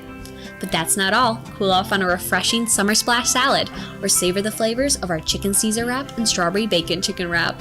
And for breakfast lovers, don't miss out on our strawberry hotcakes or our mouth-watering red velvet waffle. Strawberry Fest is something for everyone. Celebrate the sweet season with us at Big Boy. We don't like to brag that we are the toughest sports network in Detroit, but we do have a guy named Darren McCarty on our side. Woodward Sports. Back to the Morning Woodward Show here at woodwardsports.com. Thanks for tuning in. Be sure to check out all the other Woodward Sports shows. 11 a.m. Big D Energy, 2 p.m. Ermanni and Edwards with Maz, and 5 p.m. with Woodward Heavyweights. Also check us out wherever you listen to your podcast and download and leave a 5-star review. And if you're watching on YouTube, like and subscribe. Then follow us on all social media at Woodward Sports. Chris all Quinn. Right. Chris Quinn. That's the name. Troy Weaver's cooking, boys. All right. But Jim Harbaugh. Jim Harbaugh. So here's what I want to do with Michigan football this morning, okay? I think we spend a lot of our time talking about things that could happen, should happen, expectations. The Lions should do this. Michigan football should do that. Michigan State football should be this, could be that, whatever. But you know what? Out of all the things, and it was, a weekend of just appreciating a lot of things. Mm-hmm. But through my depression and finding God this weekend, I also found that I should maybe appreciate some of the things we do have in the state of Michigan. Right? You do have the lowly Detroit Tigers. You have the Detroit Pistons and Killian Hayes. Ooh. You have the Lions who've yet to make the playoffs, and I think we all agree they should, and you expect them to win the division this year, but it hasn't happened yet. But it's part of the game. You have the Red Wings yet to make the playoffs under Yzerman, but getting there. Michigan State football won 11 games and went back to the fucking gutter.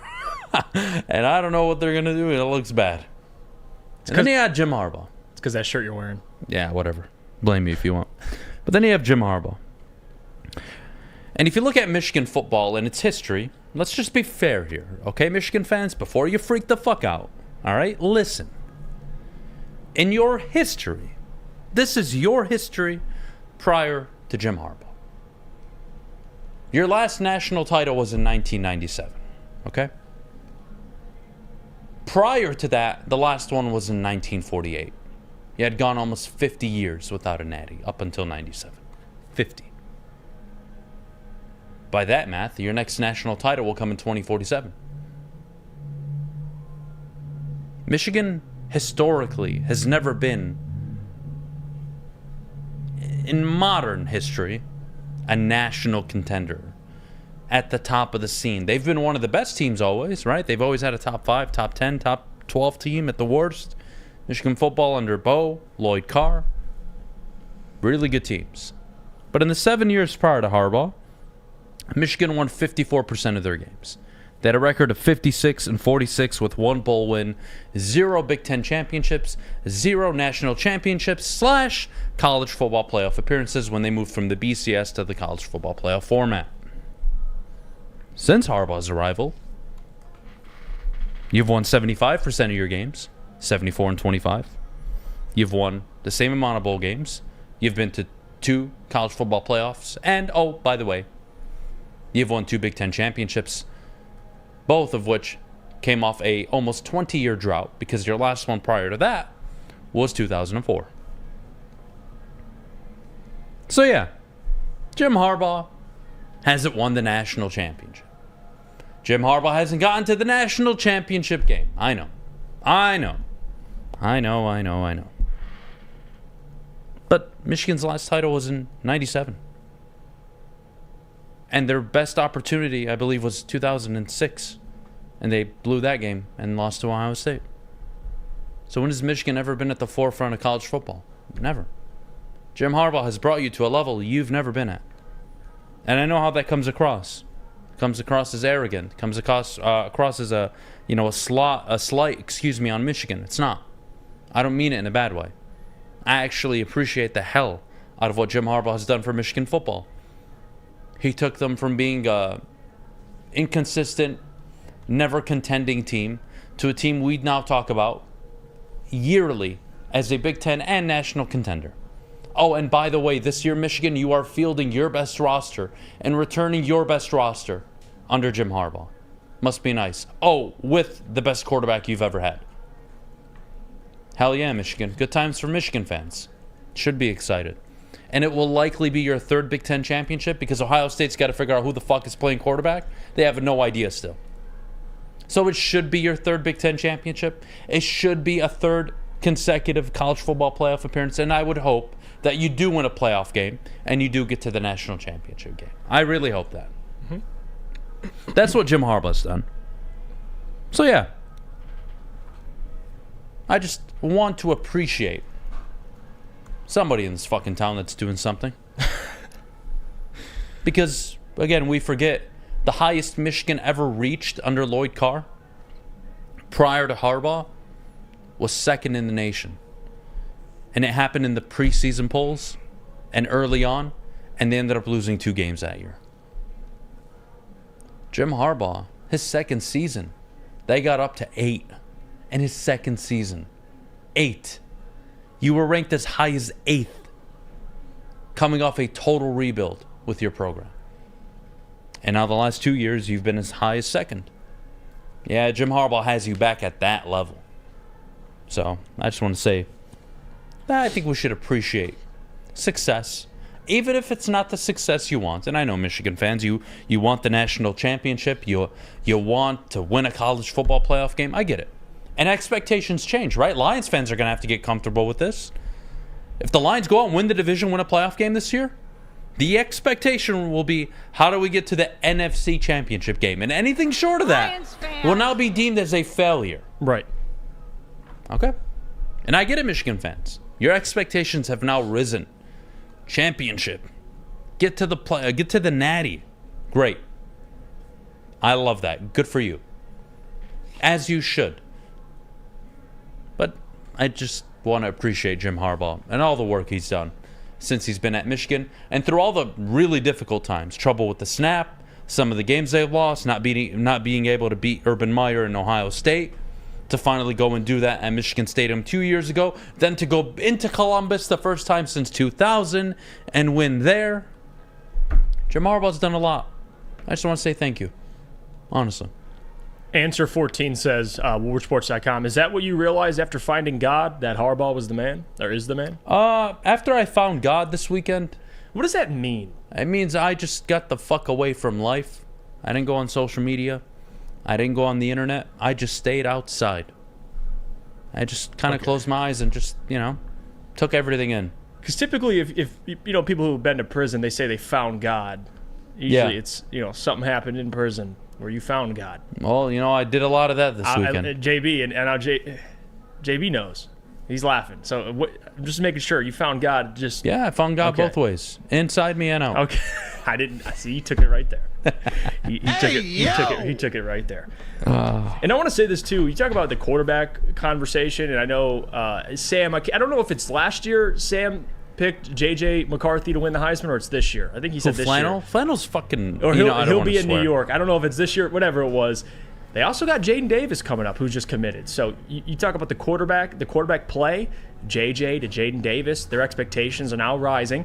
It's not going to be just about getting to the playoffs now. Like, Michigan's a national contender. That's and they great. were last year, and that's why I lost my hair, because you look at them facing TCU, they should have beat them, but they didn't.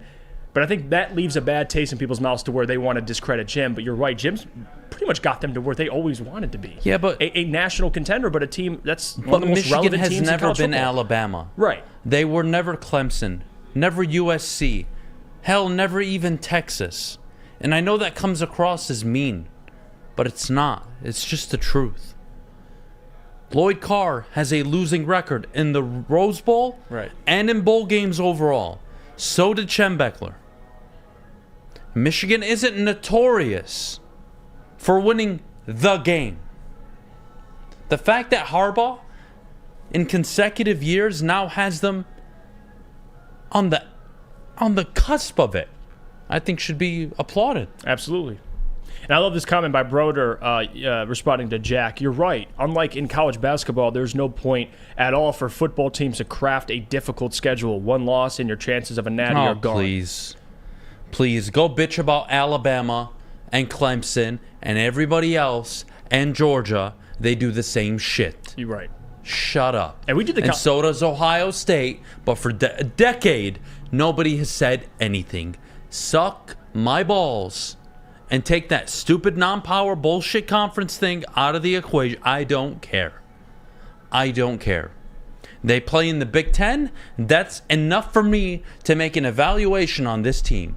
If they run the table like they have the last 2 years, well, really last year, and then they had the one loss going into the Ohio State game, and they obviously won it. But still, they had control of their destiny for the last 2 years, and they made the playoff, rightfully so. What about this one? Go for it. Brandon says, Michigan has 11 national titles. Michigan as a program has just as good of a history as Alabama. Yeah, anything post-1950, you have one national title. If you want to go dating back to 1948 and before, be my guest. I'm not doing that. So we're going back a century. I'm not. The modern history of Michigan football is nothing. It's not national championships. It's not being the best team in college football. They've never been that. They've been close.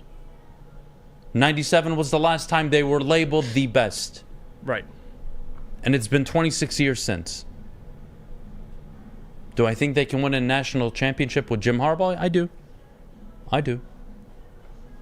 But I, unlike most people, just want to appreciate what's been done so far. If Harbaugh goes the next 2-3 years, let's say 3 years, makes 2 more college football playoff appearances, gets to a national championship game, but loses it, will his 10 years at Michigan be considered a failure? No. Well, a failure in terms of they never won the national championship. And that's why you can't put him up there with a Nick Saban, an Urban Meyer. But he was a damn good coach. One team wins it every year. The SEC is clearly the class of football. Michigan don't recruit like those teams. They don't even recruit like Ohio State. Hopefully now they can. The Jaden Davis commitment, huge for them. They've been getting more 4-stars. Mm-hmm. It's nice to see. Do I think they can win a national championship? Yes, I do. But I think Harbaugh deserves some credit.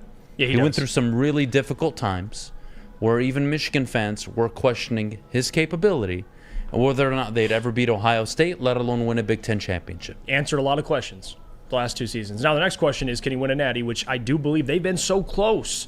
And even last year facing TCU, they were the better team.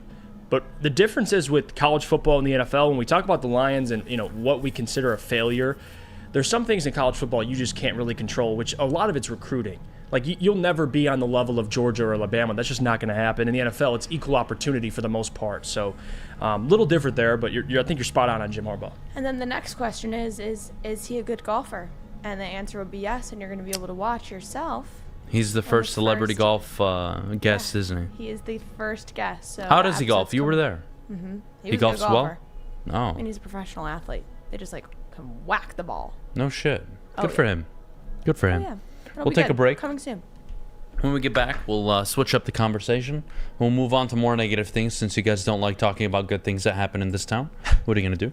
But before we go, Gabby, our good friends over at Cintron. Yeah, Cintron is the official energy drink of the Detroit Red Wings. You can also find them at Comerica Park and Pine Knob Music Amphitheater as their exclusive energy drink. Head to drinkcintron.com/Woodward to try out their 6-pack for just $15 plus free shipping. That's drinkcintron.com/Woodward. Love Woodward Sports? Love wearing clothes? Then you should be wearing Woodward Sports clothes. Check out our full line of merch at woodwardsports.com. Just click on Shop. We have all your favorite designs, like Dan Campbell kneecaps, Woodward Golf, and of course, our own logoed out merchandise. Men, women, infants, kids all love Woodward Sports. Impress your friends. Impress your boss. Impress your dog. Buy Woodward Sports merch today. Introducing the Planet Fitness Guide to getting that post-workout glow. Step 1. What's your why? More epic energy? Better sleep? Blow off steam? Step 2. Join Planet Fitness for just $10 a month and get moving in our clean and spacious clubs. Step 3. Bask in that post-workout glow. Join Planet Fitness today for just $10 a month. Join today at any of the 50-plus Detroit area locations. Woodward Avenue, the first paved road in America. Woodward Sports, the first sports network born in Detroit and made for Detroit. What could be better than watching celebrities like D-Mac and Braylon golf alongside some average Joes? Stop by any Randy Wise dealership for your chance to play golf like a celebrity with VIP transportation, free golf to one of Michigan's best courses, and a tasty steak after. Compliments of Fairway Packing Company. Make the wise decision and get to Randy Wise for your chance to win today. Up a steak. Well, multiple steaks from Fairway. Yeah. I wanted to give it a shot. It was actually really good. I was shocked because I'm very picky about my meat. Walked in. Excellent. Excellent. Westfall looks like he's golfing today. Look at you. Rockstar over here. What's your handicap? 5? 7? I like your stripes. Very patriotic. He's got stripes on too. Oh yeah, looks great. Did you see what Rick Spielman said about critics of the Detroit's their 2023 draft class?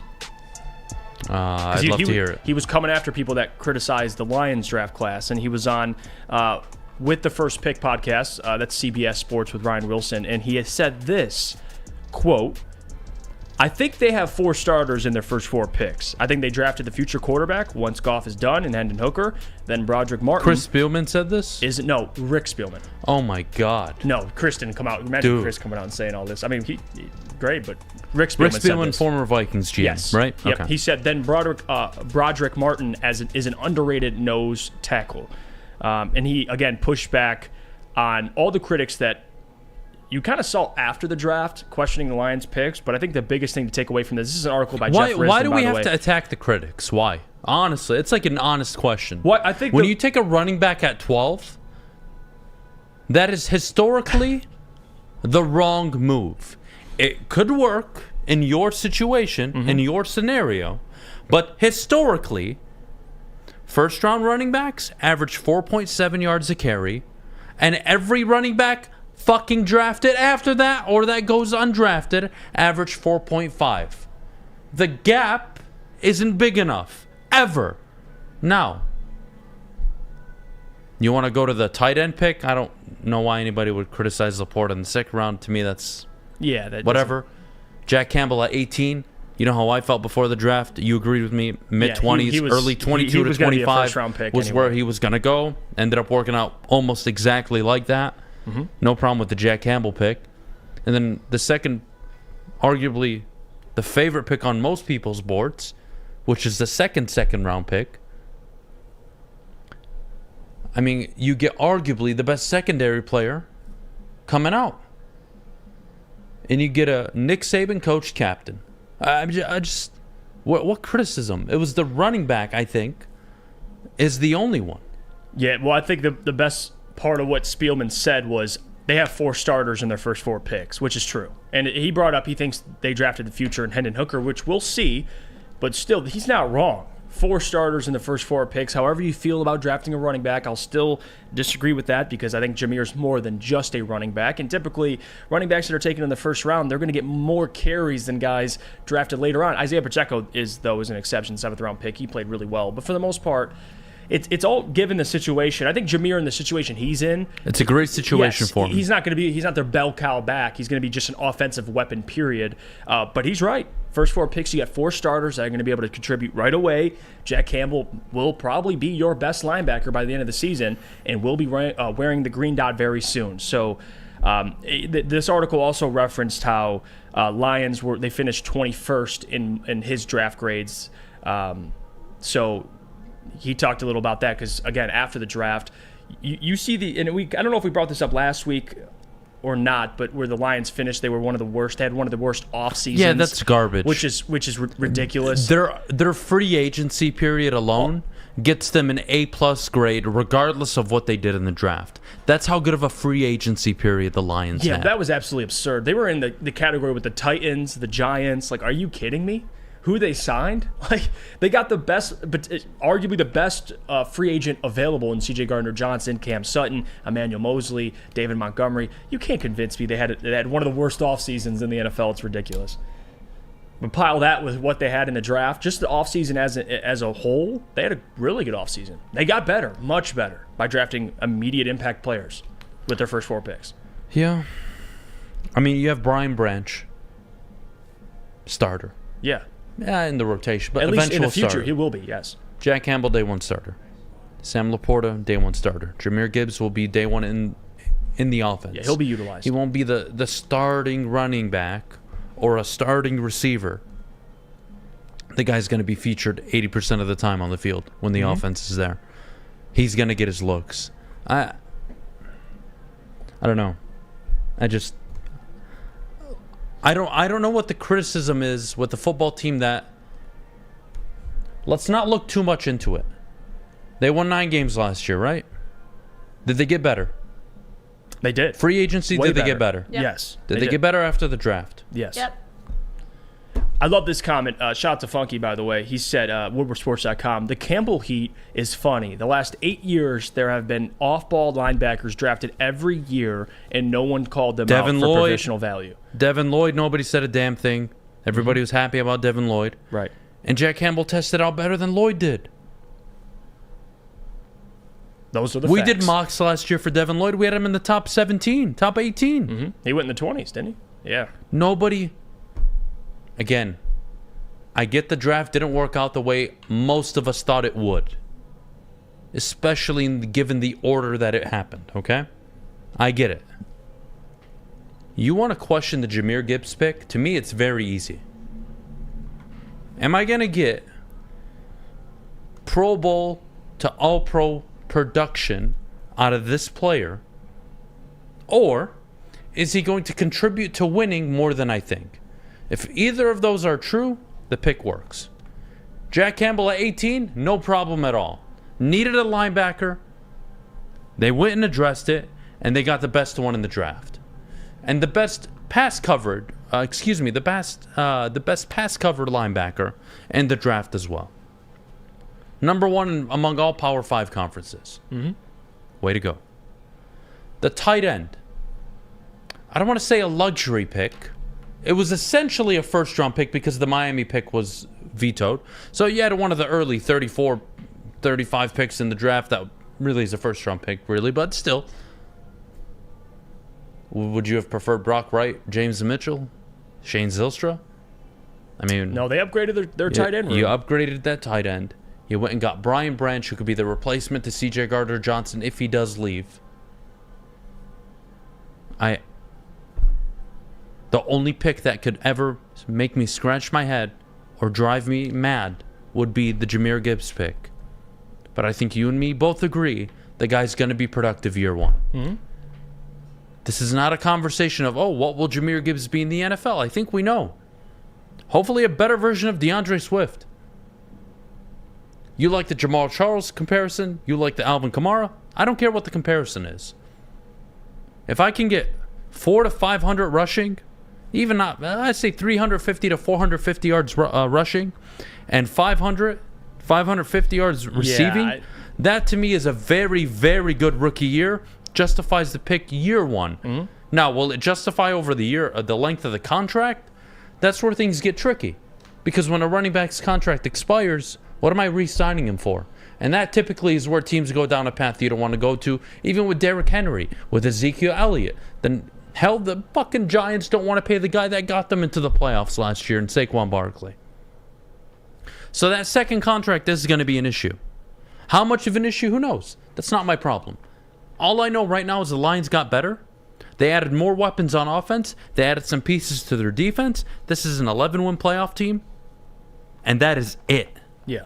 That's all I see. And if you're basing the draft off what you saw or thought before the draft, based on mocks or based on analysts, that's already an L.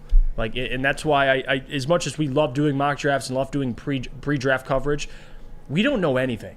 So when you try to do mock drafts for months and then you watch the draft play out and you're like, well, I didn't have Jack Campbell at 18. You also weren't in the room when they interviewed There you him. go. Yeah. So that's your first problem. Again, I don't like the total dismissal of a fan base or critics, because more often than not, especially with this franchise, the critics and the fans have been right way more. Way more. It's just the truth. I'm not saying that the picks aren't good. But the point is whole who dismissive. The point is who has more information on these guys. Of course, the teams will always have more information, and the Raiders had more information than we did about Jabba the Hutt, Jamarcus Russell, and they still took him. What does it matter? The Lions had more information than us on Jeff Okudah and Eric Ebron, and T.J. Hawkinson. They still fucking took him.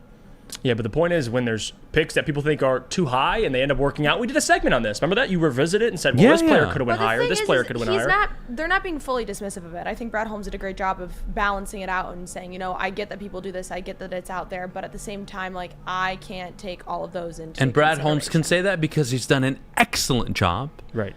In his 3 years now in Detroit. Do you want a general manager to be looking at all these mock drafts No, of every of Joe course Schmo not. and taking those into consideration? No. I don't want to hear a word from my general manager. I want it to be like Brett Veach. I think Brad Holmes done an excellent job in Detroit. Mm-hmm. I think he's one of the 7 best GMs in all of football. It's not about questioning Brad Holmes. When we talk about picks, and you look at Jahmyr Gibbs or Rick Spielman's comments, I don't think anybody can question Campbell, Laporta, or Brian Branch. I find that hard to believe. I think it's just a Jahmyr Gibbs pick. It's a running back. It's at a very, very high pick in the draft. It's number 12. You haven't taken a running back this high ever since Barry Sanders. That's a big deal. It's a big deal. I do want to apologize to Joe Schmo in the chat.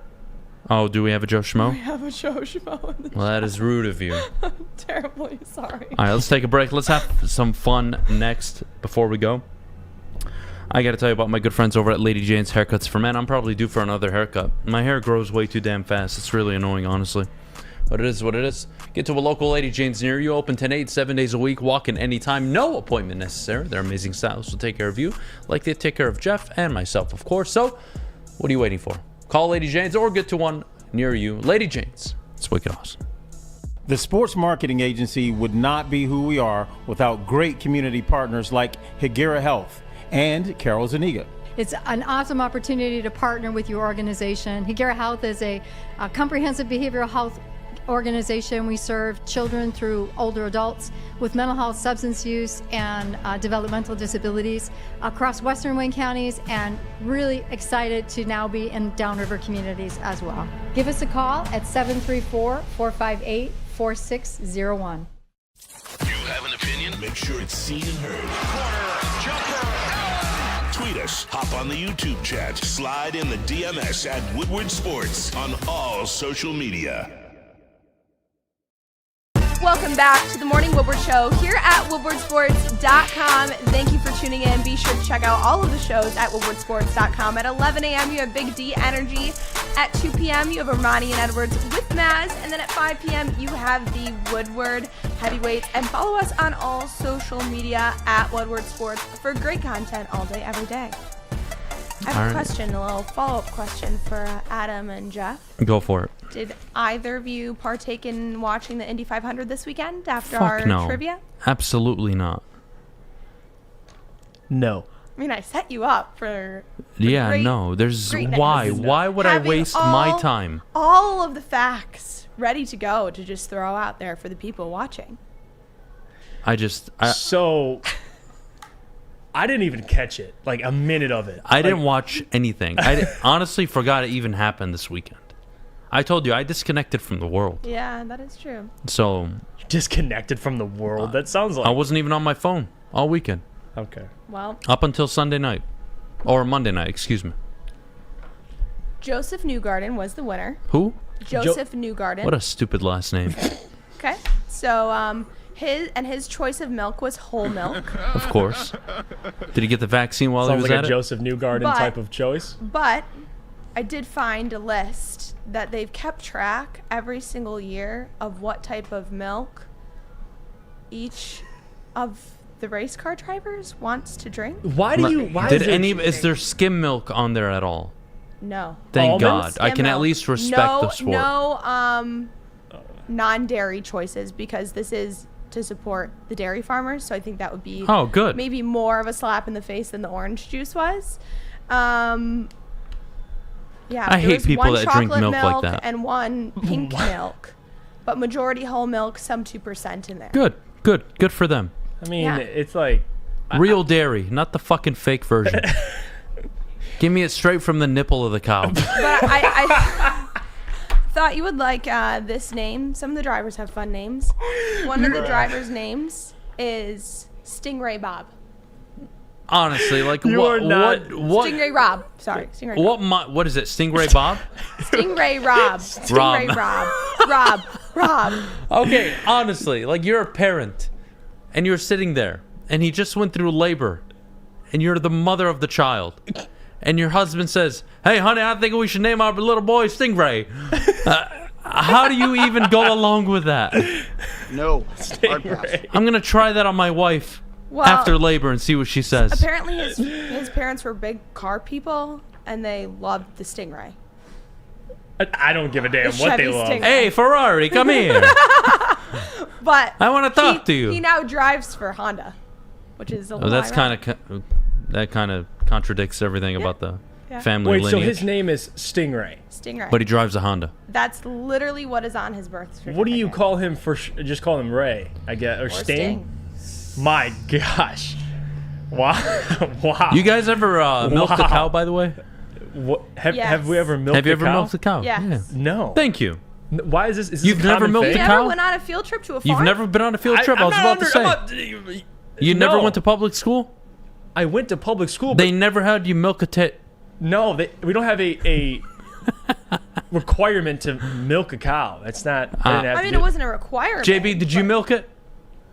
Yeah, we had field Hell trips. yeah, JB So You did. milked it. Am I the only one that hasn't milked a cow? Are you serious? Look, even the fucking Canadian in there milked the cow. What?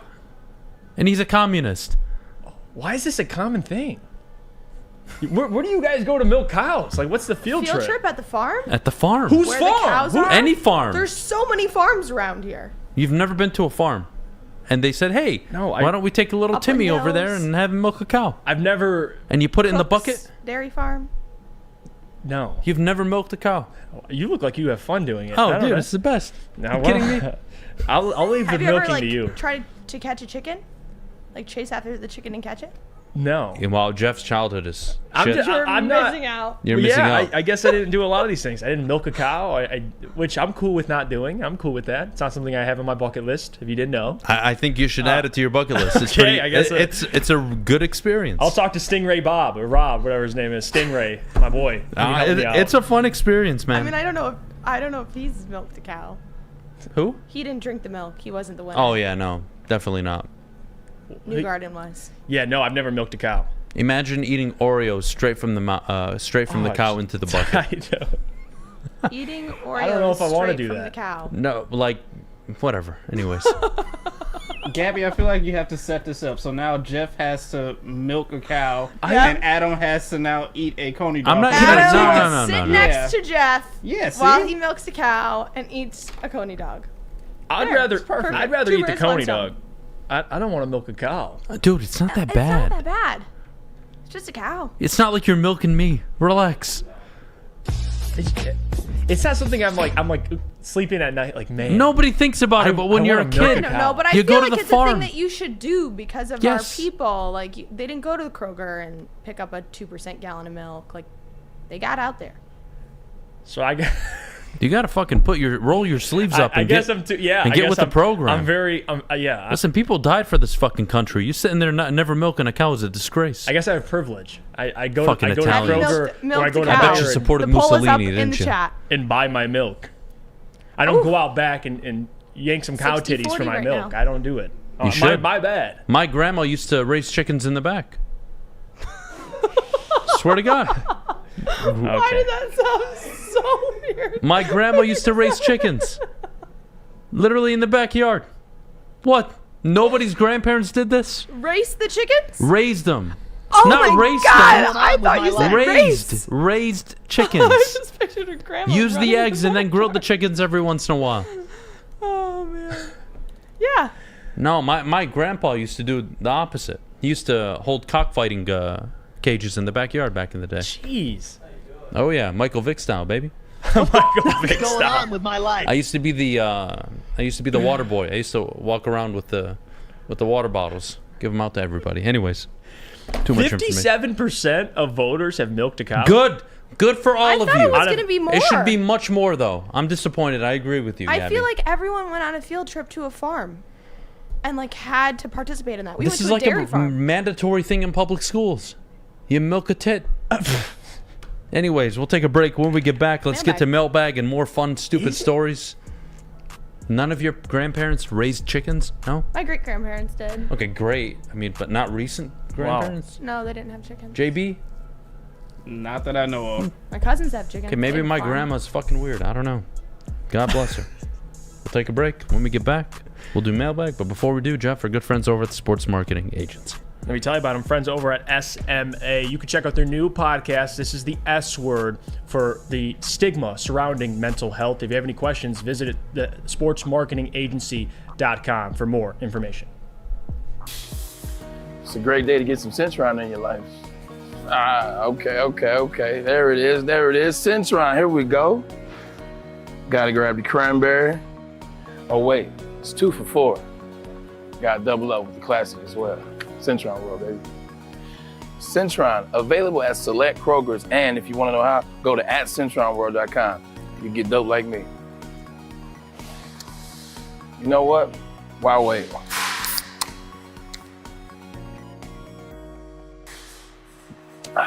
Great taste, guaranteed.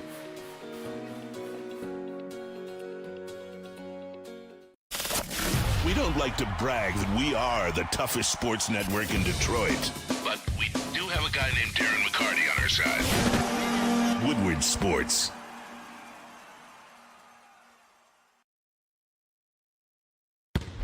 I thought most of you or your grandparents would have had, a huge garden. They would have grown their own tomatoes, cucumbers, and had a few chickens that they'd fucking slaughter every once in a while. No? No? Just me, I guess. No, because you can have a little garden in your backyard. But once you have animals, you need acreage. You need property to have animals. I think my grandma used to do it on a number basis. Like when you produced enough eggs, she would chop the chicken and fucking cook it. I mean, heck, I'd take a chicken right now. It'd be cheaper than buying eggs. Yes. Thank you. Much better for you. My grandma was efficient. 8 eggs and then we cut the fucking head off. Why do you keep doing it that way? Just emphasizing. What did she do to these chickens? Put them on the chop block, baby. Put them on the chop To all my vegetarian listeners, go fuck yourselves. Now it's time for mailbag. Oh, God. Jesus. All right, moving on. All right. Mailbag. Which NFC North team has the most unbearable fan base in your opinion? No. I mean, it has to be the Chicago Bears. Yeah. I was going to say it. You took it out of my Worst fan base. Yeah. Easily. And They think Justin Fields is a quarterback, right? That's already bad opinion number one. They got to a Super Bowl on accident with Rex Grossman, and I haven't heard the end of it. So I guess kudos to them. They did win a division with Mitch Trubisky, right? So the problem is the Lions can't talk shit because we have done nothing in 30 years. And by the way, Vikings been to an NFC Championship game in the last 30 years. Packers, so have the Packers, and they've won a Super Bowl. They have won a Super Bowl. Bears have been to a Super Bowl. Like, kind of tough for the team in Detroit to talk shit. And by the way, Jamcat, I saw what you did there. All right, he put most unbearable fan base in the NFC North. He knew what he was going with that. It's the Bears. We all agree. Let's see. Adam is the chicken dictator. I'd be a great dictator, man. Honestly, I still think Mailbag. that's Will like you one do of the a most segment underrated on the things. Tigers if they get into first place. Nope. We have to at that point. I said 80 game rule. Huh? 80 game rule? That's your rule? Okay. So after 80 games, I'll talk about them. if they're in first place, or just after 80 games? Oh, if they're in we'll first talk place about them? after 80 games, it's on.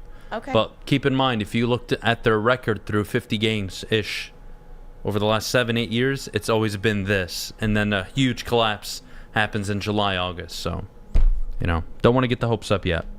Riley Green's been hitting the ball really well, though. Pitching has been great, too. All right, what other questions do we have? Jesse Adams, do you guys think we will ever see, quote, inside the den about the draft over under 2.5 weeks? Eventually, yeah. Lions staff is good with that stuff. I think they'll deliver eventually. I just think it's a lot of content. They do a great job with that series overall. They do. Have all the rookies even signed? Just won a massive award for like the best PR team of the NFL. Well, there you go. Yeah, so they're Shout out to them. professionals. That's awesome. Well, have all the rookies signed for the Lions yet? Because I don't think they can publish any of that either until they've I signed. don't believe they have. So I don't believe I so know either. who's signed so far. Campbell. Yeah, Campbell signed. Campbell signed. So they still got work to do. I'm pretty sure it's probably done. But anyways, Adam's head is lopsided. I think so, honestly. John Mackroom, the doc, says 3 more need to sign. Thank you for that, John. Thank you, Doc. Yep, that's 3 more. Okay. Mike says Millsack. Will Adam root for the 4-8 Sparty team again this year, or will Adam root for Michigan and roll? I'm not rooting for either. It was only one season. It was one season. I wanted to experience it, and it was a horrible experience. And now you're traumatized. You're and not going back. we'll never do that again. Mailbag John says, can you guys go on a field trip to the farm, make Jeff milk a cow, and Adam chase a chicken? I already chased chickens a long time ago, so Jeff's just got to milk a cow. We're going there for Jeff, nobody else. I paid my dues. I didn't pay mine, apparently. You used to sit in the back of the bus or the front on field trips? Me? Yeah. That'd be the back. Oh, yeah. Jeff was a cool kid. Typical. See, I answer honestly, Typical. and then that's what you get from it. I'm a cool Where'd kid. you sit, Adam? No, I sat next to the teachers. Why? Why'd I you was do a that? fucking weird kid. I had no friends. Teachers liked me more than the students did. But wouldn't you? And I don't blame them. Yeah. I would have bullied me too if I was me. That's fair. Gabby's all sad. Jam God, Cat. don't worry. I peaked at the right time. I didn't get too low, too high up until high school. Steven said, Jamcat says, just ordered 2 WSN shirts. The collection is awesome and well priced. Thank you, Hell Jamcat. yeah. Appreciate it. Steven says, did Jeff wear that shirt on his field trips? I did. I probably did have a striped shirt on. He's just stretched it out slowly over time. Yeah, this is actually the same shirt I wore to the field trip. And his second grade photo as well. Yep, absolutely. Go back and check it. By the way, also one of my favorite parts about Memorial Day weekend, they show every historical, documentary / video / movie. So that was another way I found God. That's good. So that was fun. You found God a couple times. I found God a lot this weekend. You'd be amazed what turning off your phone does. Turn off your phone. Just go sit outside. That's a good Wife point. nags you a little bit. Tell her, shut the fuck up. Go back inside. All right, yeah, we got to move on. Need more questions in the chat to choose from. Jack says, mailbag Adam, when are you going to try a Coney dog? When I don't know. I don't honestly want to, but Derek Lewis says I would have bullied Adam. Honestly, I wouldn't have blamed you, Lewis. I wouldn't have blamed you. I don't blame the people that picked on me in elementary and middle. I totally get it, because if I was them, I would have done it too. There's just levels to where you're at in society, in elementary school and middle school. You look at the little kid; he has popcorn hair. You fucking kick his ass. There's nothing wrong with that. You toughen him up. All the girls like him. They don't like you. You kick his ass. I get it. Yeah, it's fine. Anyways. Tim says, Mailbag Jeff, when is your next tattoo? I don't have that planned out yet. I'm picking out your next tattoo. No, I don't want you to. I can't imagine what you'd suggest. Oh, I got you, man. I milked a cow in Italian. No. I saw, I milked. We'll do that one next. Let's see. Dante says, Mailbag, did you see how badly the Vegas Golden Knights beat the Dallas Stars in Game 6 last what night? a disaster. We watched that. I watched that actually with my brother. That was a complete blowout. Oh, God. What's JB's opinion on who's unbearable? JB, who's the most unbearable fan base? NFC North or just NFC? NFC North. Oh, probably the Packers. I don't like the cheese head thing. So They overrated. are allowed to be unbearable. They went from Brett Favre to Aaron Rodgers and won 2 Super Bowls. Beating who? Oh, fuck off. I would take the last 30 years of being a Packers fan over a Lions fan. Come on. Adam, are you a cool kid now? No, I'm still a fucking nerd, to be honest. Mike says I don't have many friends either. Mike says, I showed up in stripes. Well, that's a good one, too. Steven says, Jeff's getting a Dwayne Casey tattoo. 100% he is. Well, that's it for today on the Morning Woodward Show. Thanks for tuning in. Be sure to tune in again tomorrow at 8 a.m. at woodwardsports.com. Can we do a segment Jeff, tomorrow on dictatorship? Adam, Gabrielle D. Phillips, JB, Alex, Lucas, thank you, and have a great start to your short week. First day on the job. See you tomorrow.